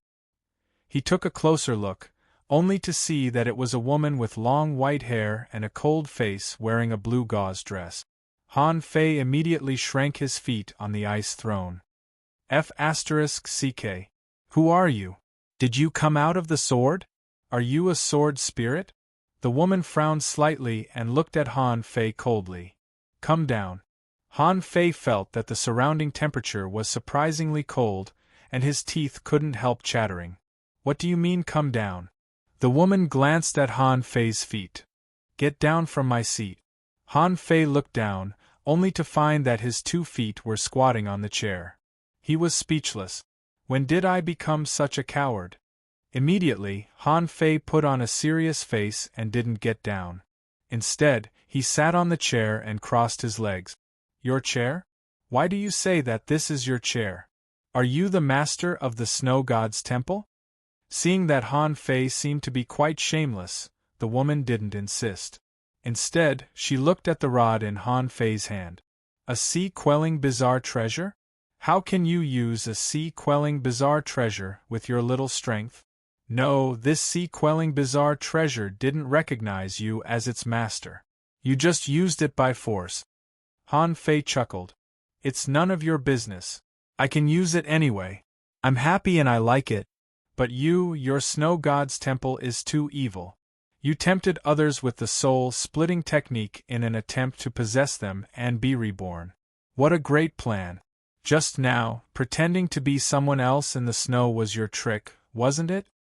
The woman looked at Han Fei quietly. I never thought that it would be you who came here. The corners of Han Fei's mouth curled up. So, you actually knew that someone would come in? The woman shook her head. I didn't know until the moment you stepped into the underground palace. But I checked everyone's spiritual heritage and found that you should be the weakest one. Han Fei sneered. It means that you were wrong. How should I explain it? What do you mean now? I found your base camp, and you seem to have become a weapon spirit. TSK. Tell me where the treasure is? Tell me, what are the half-mermaids guarding? The woman glanced at Han Fei coldly. You? You don't deserve to know. If the snow god's temple hadn't run out of spiritual energy, how could it have been exposed? How could an intermediate hanging fisher like you be so arrogant here? Han Fei chuckled. You don't want to tell me, do you? Are you sure you won't tell me? You are a sword spirit now. What can you do to me? Believe it or not, I will pee all over you. As soon as Han Fei said this, the air in the entire ice palace suddenly stagnated. He seemed to feel the extreme coldness, and the strong coldness seemed to have pierced into his bones.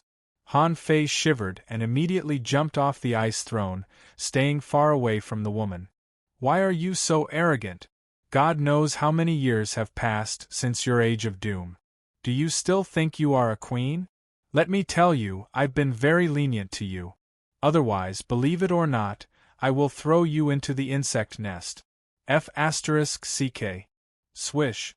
The big ice sword suddenly flew up and slashed at Han Fei. Just now, Han Fei had felt the power of this big ice sword. His physique was no match for an ultra-quality spiritual weapon. If he was hit by it, he would probably be split into two pieces. Majestic mystic spell. Attach. Immediately, Han Fei couldn't care less. He activated a secret method and attached Little Fatty and Little Gold. The reason why he didn't let the nine-tailed mantis shrimp attach to him was that he was 100% sure that the 9-star chains absolutely couldn't resist the power of this big ice sword. If one of the 9-star chains was cut off, he didn't know what to do. Is it a contractual spiritual beast? At this moment, Han Fei's speed, strength, and defense were almost exerted to the extreme. He didn't dare to use 10,000 knives in one. After all, ultra-quality spiritual weapons were not easy to get. They were all refined one by one, and each of them was very valuable. If they were broken by this big ice sword, it would be a big loss. Clang, clang, clang. Fortunately, Ren Tianfen had specially trained Han Fei for 2 months, so that he could exert his movement technique to the extreme. Therefore, at this moment, Han Fei could narrowly avoid the big ice sword every time and fight back from time to time. The woman was a little surprised. You are quite talented. You are comparable to a heavenly talent. Has human beings risen again after the age of doom? Second, asking for votes, end of this chapter. Chapter 697. Han Fei was chased by the big ice sword. Although they seemed to be evenly matched, Han Fei felt that his blood was turbulent and his internal organs were tumbling every time he was attacked. Han Fei immediately shouted, Okay, let's stop fighting. I, Han Fei, am a righteous and outspoken man. To be honest, the Snow God's temple has just been exposed, so hanging fishers like us have come in. Have you thought about the consequences if other people come in the future? Sure enough, hearing Han Fei's words, the big ice sword stopped and flew back to the ice throne. The woman looked at Han Fei and said lightly, What's the level of the strongest people in the outside world? Han Fei finally heaved a sigh of relief. Panting heavily, he said, The strongest? How would I know? I'm just a hanging fisher. But, are explorers considered strong? The woman nodded. Of course. Your current cultivation system was originally passed down from the end of days. Explorers are naturally strong. They left the infinite ocean and attacked the Sea Clan. They are certainly not weak. Han Fei patted his chest. Oh, there are explorers, but I don't know much about them. There seems to be a venerable behind them. That's just a rumor. I'm still weak, so I don't know what level they are. The woman nodded faintly and asked, Have humans returned? The vast land has been submerged. Where do humans live? Are they still on the ship? Han Fei shook his head. Of course not. Now humans all live in the sky. Nonsense. Only the divine palace can live in the sky. How can mortals set foot in it?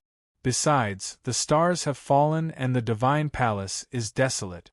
How can anyone go in? Han Fei frowned. This was not the first time he had heard of the divine palace. The first time he heard of it was in the undersea city. At that time, the last words Li Huang said before his death seemed to be, When the undersea city is rebuilt, I will return to the divine palace. Han Fei sneered. What do you know? I've never heard of the immortal palace you're talking about. Humans now live on levitating island and fly in the sky with the help of levitating stones and formations. Floating stones. The woman was taken aback. After a long time, she slowly said, So, the levitating stone can be used like this? Han Fei warmed up, took out an energy fruit and took a bite.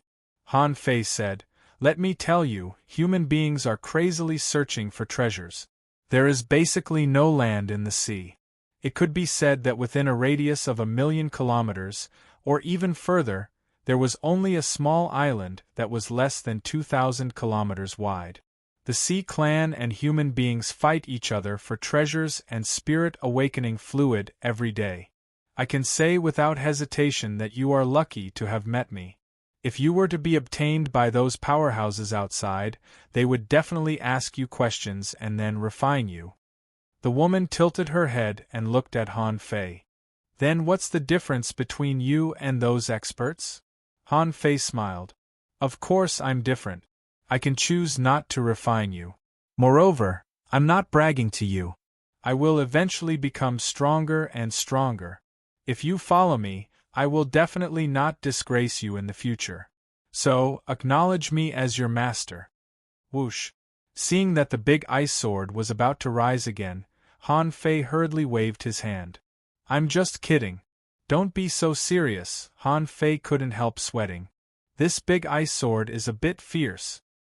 He fully activated the majestic mystic spell, fused with little gold and little fatty, and held the sea-quelling bizarre treasure. Besides, the woman seemed to be quite relaxed. If they fought for a long time, he would definitely be crippled. Han Fei suddenly said solemnly, "There are only so many people coming this time. Can you choose the half-mermaid sea demon?" Excluding the sea demon, among the remaining human beings, only the one with the big halberd can fight me. The rest are just losers.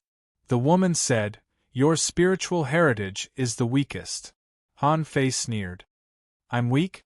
Why would I tell you that my spiritual heritage is growing? How can my physique be so strong if I'm weak?" As he spoke, Han Fei hit himself in the chest with the embroidery needle.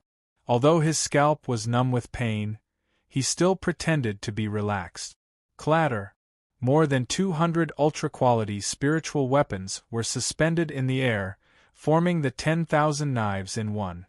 Han Fei continued, "I'm also a refiner. It's easy for me to refine ultra-quality spiritual weapons, and I can also refine divine weapons in the future." Then, Han Fei stepped on the ground, and the spirit-gathering array, the coiled turtle array, and the 7 spirits killing array emerged one after another. Han Fei said, "I'm also an array master. The gate of your snow god's temple is painted with an array diagram, right? It should be the fusion of countless arrays. It's not that I'm bragging, but the moment I saw that door, with my extraordinary mind, I already guessed what it was." The woman was still looking at him with her head tilted. Han Fei was speechless. "Isn't it F** king enough?" Immediately, a golden light shone on Han Fei's fist, and a golden fist shadow blasted out. Han Fei said, "Look, this is the art of invincibility. Let me ask you, how many people in the Age of Doom know the art of invincibility?" Sure enough, the woman slightly glanced at Han Fei, and the way she looked at him changed slightly. Seeing this scene, Han Fei secretly breathed a sigh of relief. He thought to himself, "Sister, even if you don't approve of me, you can't brag anymore." The woman nodded slightly. "In general, you are not bad. It's just that your knowledge is quite diverse. Besides, they don't seem to be perfect, but you can barely be regarded as a heavenly talent." Han Fei grinned. "Of course. You make it sound as if I would lie to you. So what?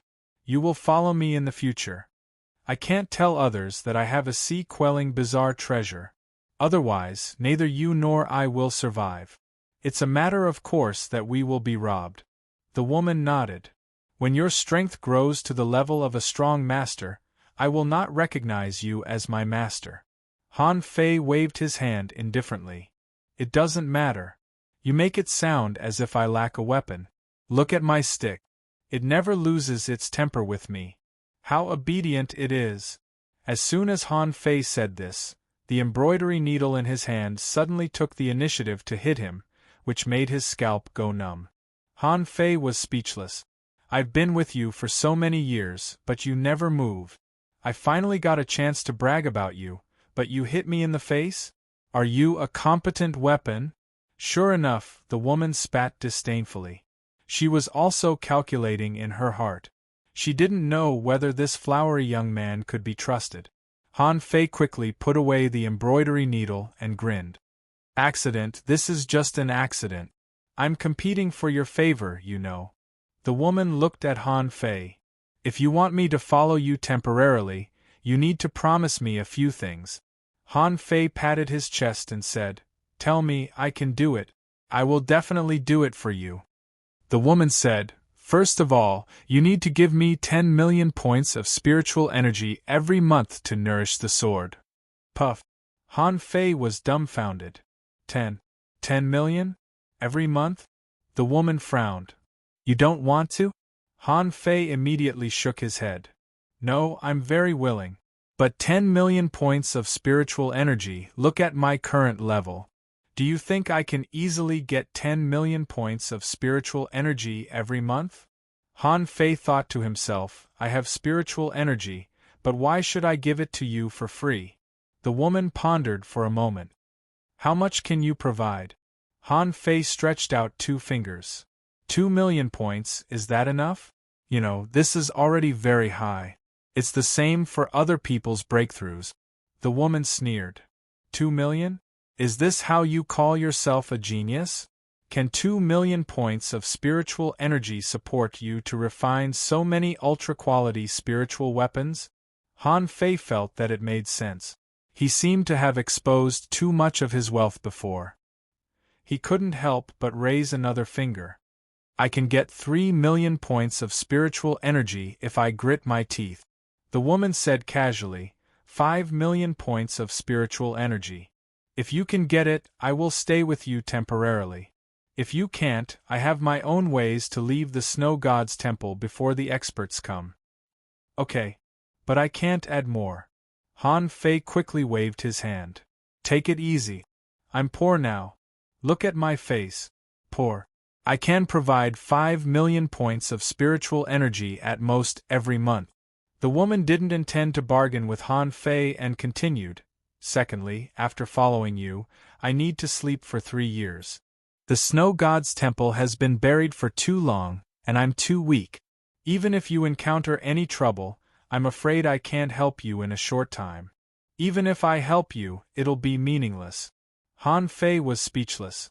You're going to sleep for 3 years? Do I have to find a Buddha to worship at home? Han Fei asked weakly. As a sword spirit, you can sleep. But can't I use this sword? The woman said disdainfully, Snowmorn is also a sea-quelling bizarre treasure. If a sea-quelling bizarre treasure doesn't recognize you as its master, you can't exert its power at all. So, if you have one unowned sea-quelling bizarre treasure, the effect will be the same as if you have 2. Han Fei gritted his teeth. Okay, 3 years it is. It's just a few 100 million points of spiritual energy. Here you go. Han Fei was ready to take a gamble. 3 years later? Haha, in 3 years, his strength would definitely soar. By then, he would definitely suppress this woman and make her kneel on the ground and call him daddy. Han Fei asked, That's all? The woman added, There's one more. Han Fei almost couldn't hold back his fist. I really want to punch you to death. Not only do you want spiritual energy, but you also have so many requirements. The woman said, The Snow God's temple will not fall into anyone else's hands. You have to destroy this place. Han Fei raised his eyebrows. Destroy it? No problem, no problem. But about the treasures, can you? The woman said, There are no treasures in the Snow God's temple. If you get the array, there will only be the soul-splitting technique and Snowmorn left. As for the soul-splitting technique, I'll teach it to you as a favor. However, don't teach it to anyone else. You can't teach it to anyone who has bad intentions. Han Fei was lost for words. None of the people in the Snow God's temple who have learned the soul-splitting technique have good intentions. The woman waved her hand, and a blue scripture floated in the air. Han Fei scanned it from beginning to end. The soul-splitting technique had been memorized by the demon purification pot, and the incomplete technique was finally gone. Soul-splitting technique, heaven level, divine quality, note. Soul-splitting technique.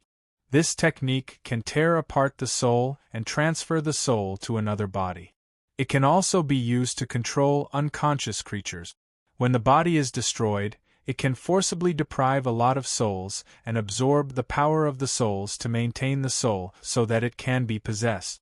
Disadvantage: splitting the soul may weaken the soul of the original body and damage its combat ability and spiritual power. Deduced art. Soul splitting path deduction consumption. 100 million third update. Please vote. Today is the third update. There will be more updates tomorrow and the day after tomorrow. So, don't rush me today. Yes. Thank you all for your monthly votes. I still want the monthly votes. Let us ride the waves and welcome the arrival of New Year's Eve. End of this chapter. Chapter 698. What level is this soul-splitting technique? Han Fei was surprised. It was the first time that he had received a heaven-level divine quality technique. For a long time, everybody told him that divine quality didn't exist. But now it did. Han Fei couldn't help but wonder. Was this a technique passed down from the Age of Doom? That was the Age of Doom. If it was in the Age of Doom, wouldn't it be amazing? The woman said casually, "This is a heaven-level, divine quality technique, which is the foundation of the Snow God's temple. However, in ancient times, it wasn't considered a powerful technique. You, on the other hand, can't abuse it even if you learn it. This is a technique to split the soul. You're still far from it with your current level." Han Fei didn't care about that. He simply asked, "The others must still be sleepy, right? Why don't we talk about the Age of Doom and the ancient times?"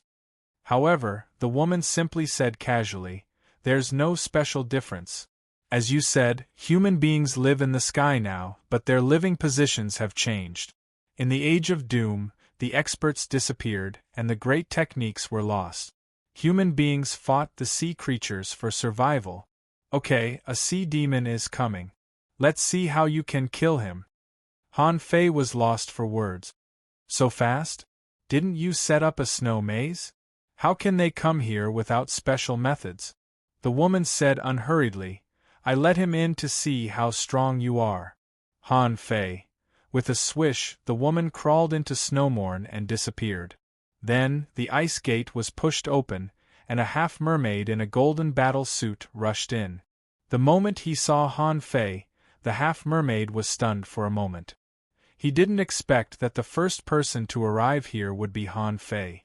Although Han Fei killed a peerless heavenly talent on the ice road and exposed his identity as a soul warrior in the end, the half-mermaids still remembered Han Fei as a spirit gatherer and an array master.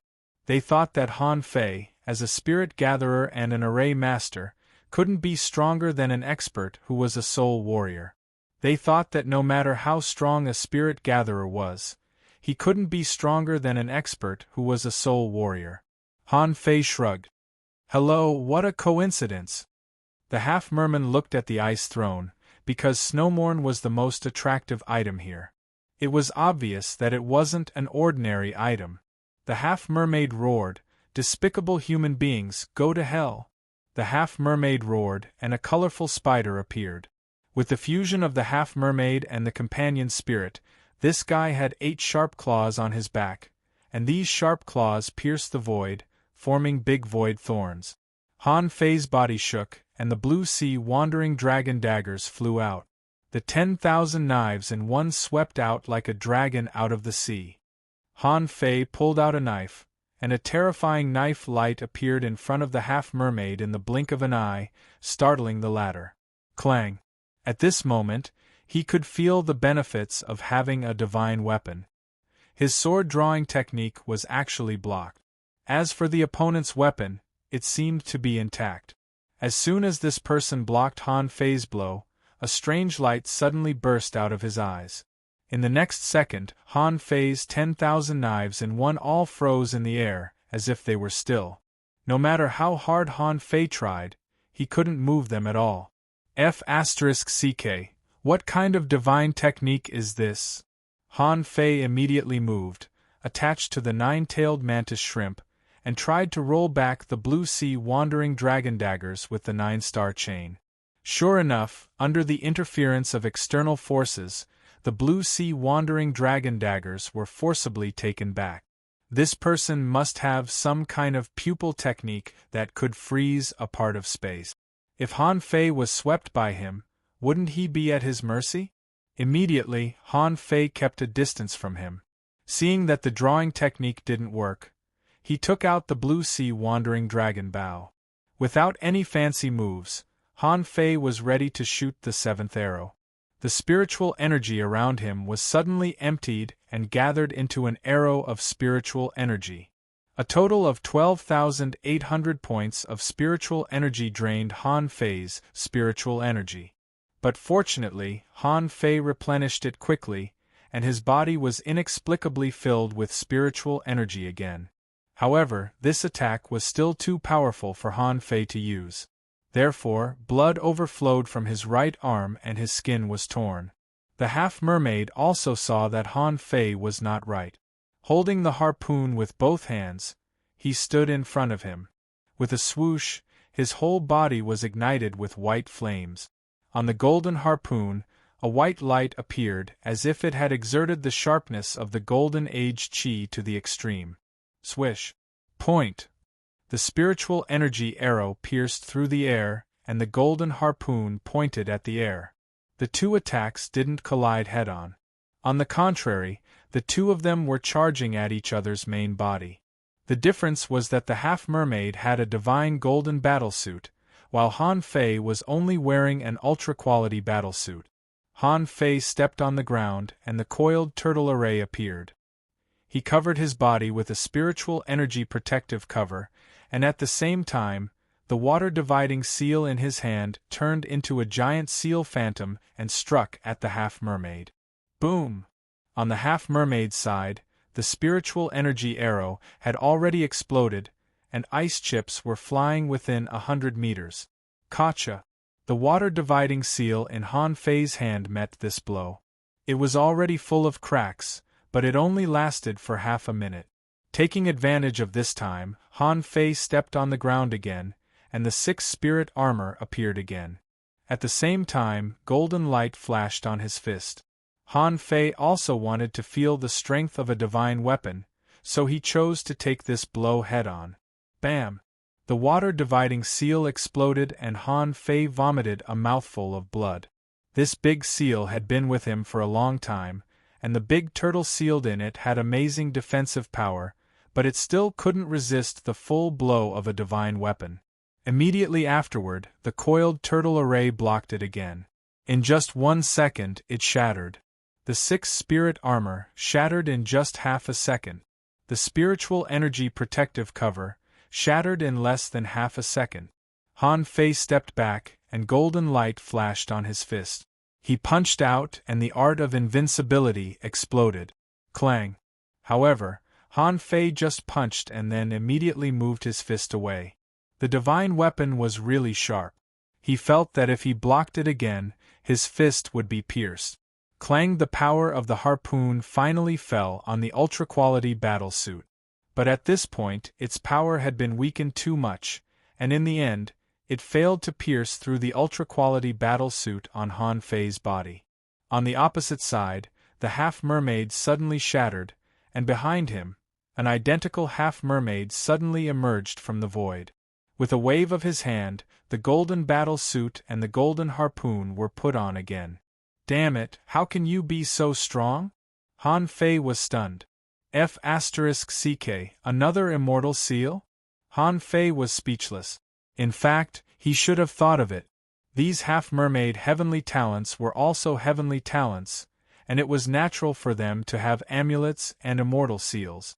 Han Fei couldn't help but be vigilant. Before ordinary half-mermaids died. If this was the case, would there be a hammer strike hidden in their bodies? Han Fei suddenly thought of this. On the ice road, he didn't see a hammer strike. Perhaps that was due to the geographical environment. But here, this person's identity was so high, so there might be one.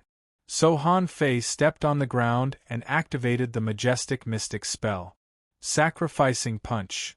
The big blazing red seal blasted across the sky with billowing murderous intent.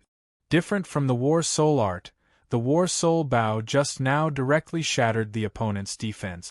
But after that blow, Han Fei's arm was injured, and if he used it again, it would damage his foundation. And the sacrificing punch was also very powerful. Even if the opponent had a divine battle suit and forcibly protected his body, the powerful power of the sacrificing punch would still be enough to kill him.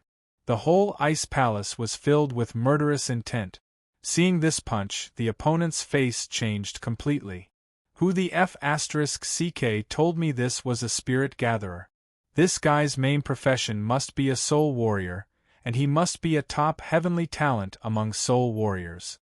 However, in the face of such a powerful punch, he was horrified and felt that he couldn't avoid it. The fist mark had already locked on him, so he had to fight. See God body. Let's die together. Hearing this, Han Fei hurriedly poured a mouthful of candle dragon blood into his body. Then, he stepped on the ground and activated the 6 spirit armor and the coiled turtle array. Sure enough, the half-mermaid's body suddenly expanded, and Han Fei saw that a phantom walked out of his body and pierced at Han Fei with a spear. Overlord's spear. Boom. In front of Han Fei, an iron tower-like figure appeared. This person was wearing a weird armor, covered with strange patterns from head to toe. He was holding a huge shield as tall as a man in his left hand, holding the embroidery needle in his right hand, and the coiled turtle array and the 6 spirit armor were still revolving around him. Rumble, Han Fei and the man were sent flying backward at the same time as if hit by a mountain. The two of them were crushed hundreds of meters on the ice ground. Puff! Han Fei vomited a mouthful of blood and struggled to sit up. With a thought from him, the iron tower-like man bounced and stood on the ice again, but the big shield in his hand was completely useless. Han Fei chuckled. Overlord, I have the world. So what if you have the death strike? You still can't kill me. Han Fei cast the divine healing technique on himself and then said coldly, this kind of thing won't happen again. Although you are a sea-quelling bizarre treasure, you are a weapon after all. You can't defy the heavens.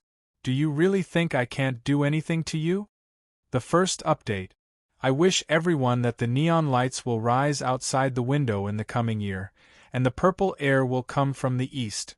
End of this chapter. Chapter 699. Han Fei had to admit that these half-mermaid heavenly talents were really strong. Even though they were killed by him in the end, it couldn't hide the fact that they were unparalleled. The woman reappeared and glanced at Han Fei. You do have a lot of trump cards. If 2 such half-mermaid heavenly talents appear at the same time, can you still kill them? Han Fei sneered. I know there are 2 more outside. But I'm afraid that if I take out my real trump card, I'll destroy you too. The woman snorted. Okay, that's enough. Destroy the snow god's temple, and you can leave. Han Fei suddenly said, Don't. I suddenly find that I've been led by you. Let me imagine, if I hadn't come in first, maybe you would have spread the soul-splitting technique too, right? The woman frowned. Why do you say that? Han Fei grinned. The problem is that there are no good people in the snow god's temple. You said that the soul-splitting technique can't be spread to outsiders in case it falls into the hands of those with ulterior motive. But I met 2 people in a row, and both of them were possessing others. Besides, there should be 2 half-mermaids and a human being outside that had been possessed. How do you explain that? The woman said, because the people of the snow god's temple never thought that human beings would return again. If the sea monsters broke into the snow god's temple, the snow god's temple certainly wouldn't let them go. Han Fei smiled and walked straight to the ice throne, grabbing a spiritual fruit in his hand and biting it. That sounds reasonable. Then let me ask another question. Did the snow god's temple seal itself? The woman nodded. Of course. Han Fei said, then I'm curious. If that's the case, the snow god's temple must have had a life and death battle with the sea monsters. But why did I only see the heroic souls of the half-mermaids, but no human souls? Han Fei sat down on the ice throne and cast the divine healing technique on himself. The overlord stood on his side, holding the embroidery needle, like an iron guard. The woman said, "At that time, most of the strong masters of the snow god's temple had left, and only a few stayed. It was these people who resisted wave after wave of attacks from the sea monsters. This battle lasted for 3 years before the snow god's temple was sealed. So, isn't it a matter of course that a half-mermaid has appeared?" Han Fei sneered in his heart. "Do you really think I don't know anything? How could there be no motivation for the half-mermaids to attack the snow god's temple at the risk of their lives? Your snow god's temple doesn't have any treasures, so why would they attack your home?" But instead of asking immediately, he suddenly asked, "What's the palace we were in earlier? What was on the altar? Look, so many geniuses have died in the snow god's palace. They were all humans. Although they lived in different eras, they should at least leave some benefits for humans. After all, we're still fighting the sea monsters." The woman said indifferently, "Didn't you see it on the altar? Actually, it's just a mark of mine to seal the power of the snow god's temple. Otherwise, why do you think the snow god's temple could be sealed until now?" Han Fei immediately rose and stuffed the spiritual fruit into his mouth. "Okay. Then tell me, how do I destroy the snow god's temple? Should I use snowmorn? Well, then you have to lend me some strength." The woman shook her head. "That's unnecessary. I'll lead the way for you. Go to the altar and destroy the arrays that maintain the seal." "What are you doing?" While the woman was talking, Han Fei suddenly grabbed the hilt of snowmorn and roared, "Melt it!" The overlord immediately took action. The embroidery needle thickened and pressed on snowmorn. At the same time, abundant spiritual energy surged out of Han Fei's body and enshrouded snowmorn, burning it crazily. The woman roared, "What are you doing?" Han Fei cursed, "I was almost fooled by you. You're not the master of the snow god's temple at all. Calabash, seal her completely." Immediately, the demon purification pot appeared. 2 vines simply latched onto snowmorn. At this moment, the woman was absorbed into the sword. However, as a sea-quelling bizarre treasure, it struggled crazily, trying to get rid of the demon purification pot. At that moment, the sword aura raged and left countless cuts on Han Fei's battle suit. However, Han Fei grabbed the hilt of the sword with all his strength. The arrays on the overlord were fully activated, and he held the sword with the embroidery needle. The demon purification pot grabbed the sword and dragged it into the pot. Even a sea-quelling bizarre treasure couldn't get away. After all, it was just a sword. Also, it had been here for too many years. The woman exclaimed, "Why?" Han Fei's muscles bulged, and he activated the majestic mystic spell to the maximum, roaring, "Why? Don't you know why? The hero's soul exists to protect the snow god's temple. You're telling me that the hero's soul appeared when she tried to break into the snow god's temple? Just now, you pretended to be a human and tried to attack me twice. Is that what you did to human beings? A moment ago, you claimed that you were testing my strength, but you let in the strongest half-mermaid. You want to kill me, don't you? You mentioned destroying the snow god's temple twice. I didn't even ask you anything. Why did you destroy it? Do you really think I'll believe you? If I hadn't wanted to get some useful information from you, I would have killed you already." The demon purification pot was unleashing terrifying power.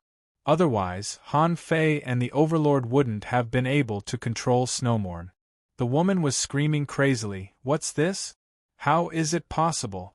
How can it seal a sea-quelling bizarre treasure? Let me go. I'll tell you." Han Fei roared, "It's too late. I don't want to know any more when I know that you're not the master of the snow god's temple. If my guess is correct, you're not a human at all, but a sea demon, right?"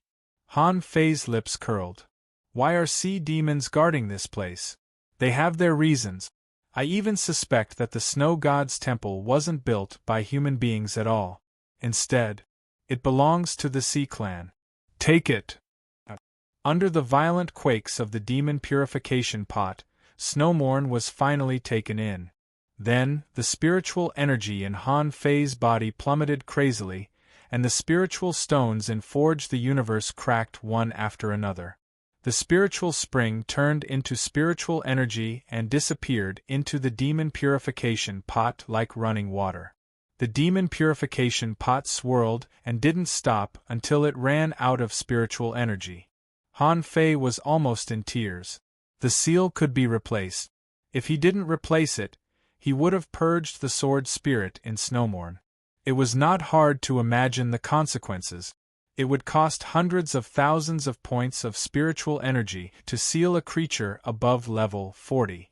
This was a sea-quelling bizarre treasure. The woman had been a sword spirit for countless years, but it hadn't been erased yet. It was not hard to imagine how strong she was. At this moment, the consumption of spiritual energy wasn't as simple as 10 or 20,000 points. It was 1,000,000 points that disappeared. After half an hour, the spiritual spring in Han Fei's Forge the Universe was completely gone, and 80% of the spiritual stones were broken. The demon purification pot was finally stabilized. When Snowmorn was spat out, Han Fei felt that the body of the sword turned blue. All of a sudden, the sword became glamorous and pure. Han Fei had almost vomited blood to refine the treasure. Seeing that the woman had been purged, he wiped his hand on the body of the sword without any hesitation. Hey! Purge! However, when Han Fei's blood sank into Snowmorn, a lot of his blood was drained in the blink of an eye. Han Fei estimated that at least 20% of his blood had been drained. Shoot! What's going on? Han Fei quickly poured the candle dragon blood into his mouth. Then, he took out a handful of spiritual fruits and stuffed them into his body. However, the blood on his palm was still flowing out crazily and absorbed by Snowmorn. Han Fei felt that his head was about to explode. He had never refined a super weapon such as a sea-quelling bizarre treasure. He had a needle, but he had never refined it. The needle wouldn't let him refine it either. But at this moment, Snowmorn had been polished by the demon purification pot and turned into a real masterless weapon. The first thing that Han Fei could think of was to refine it. But who knew? Was it so difficult to refine a sea-quelling bizarre treasure?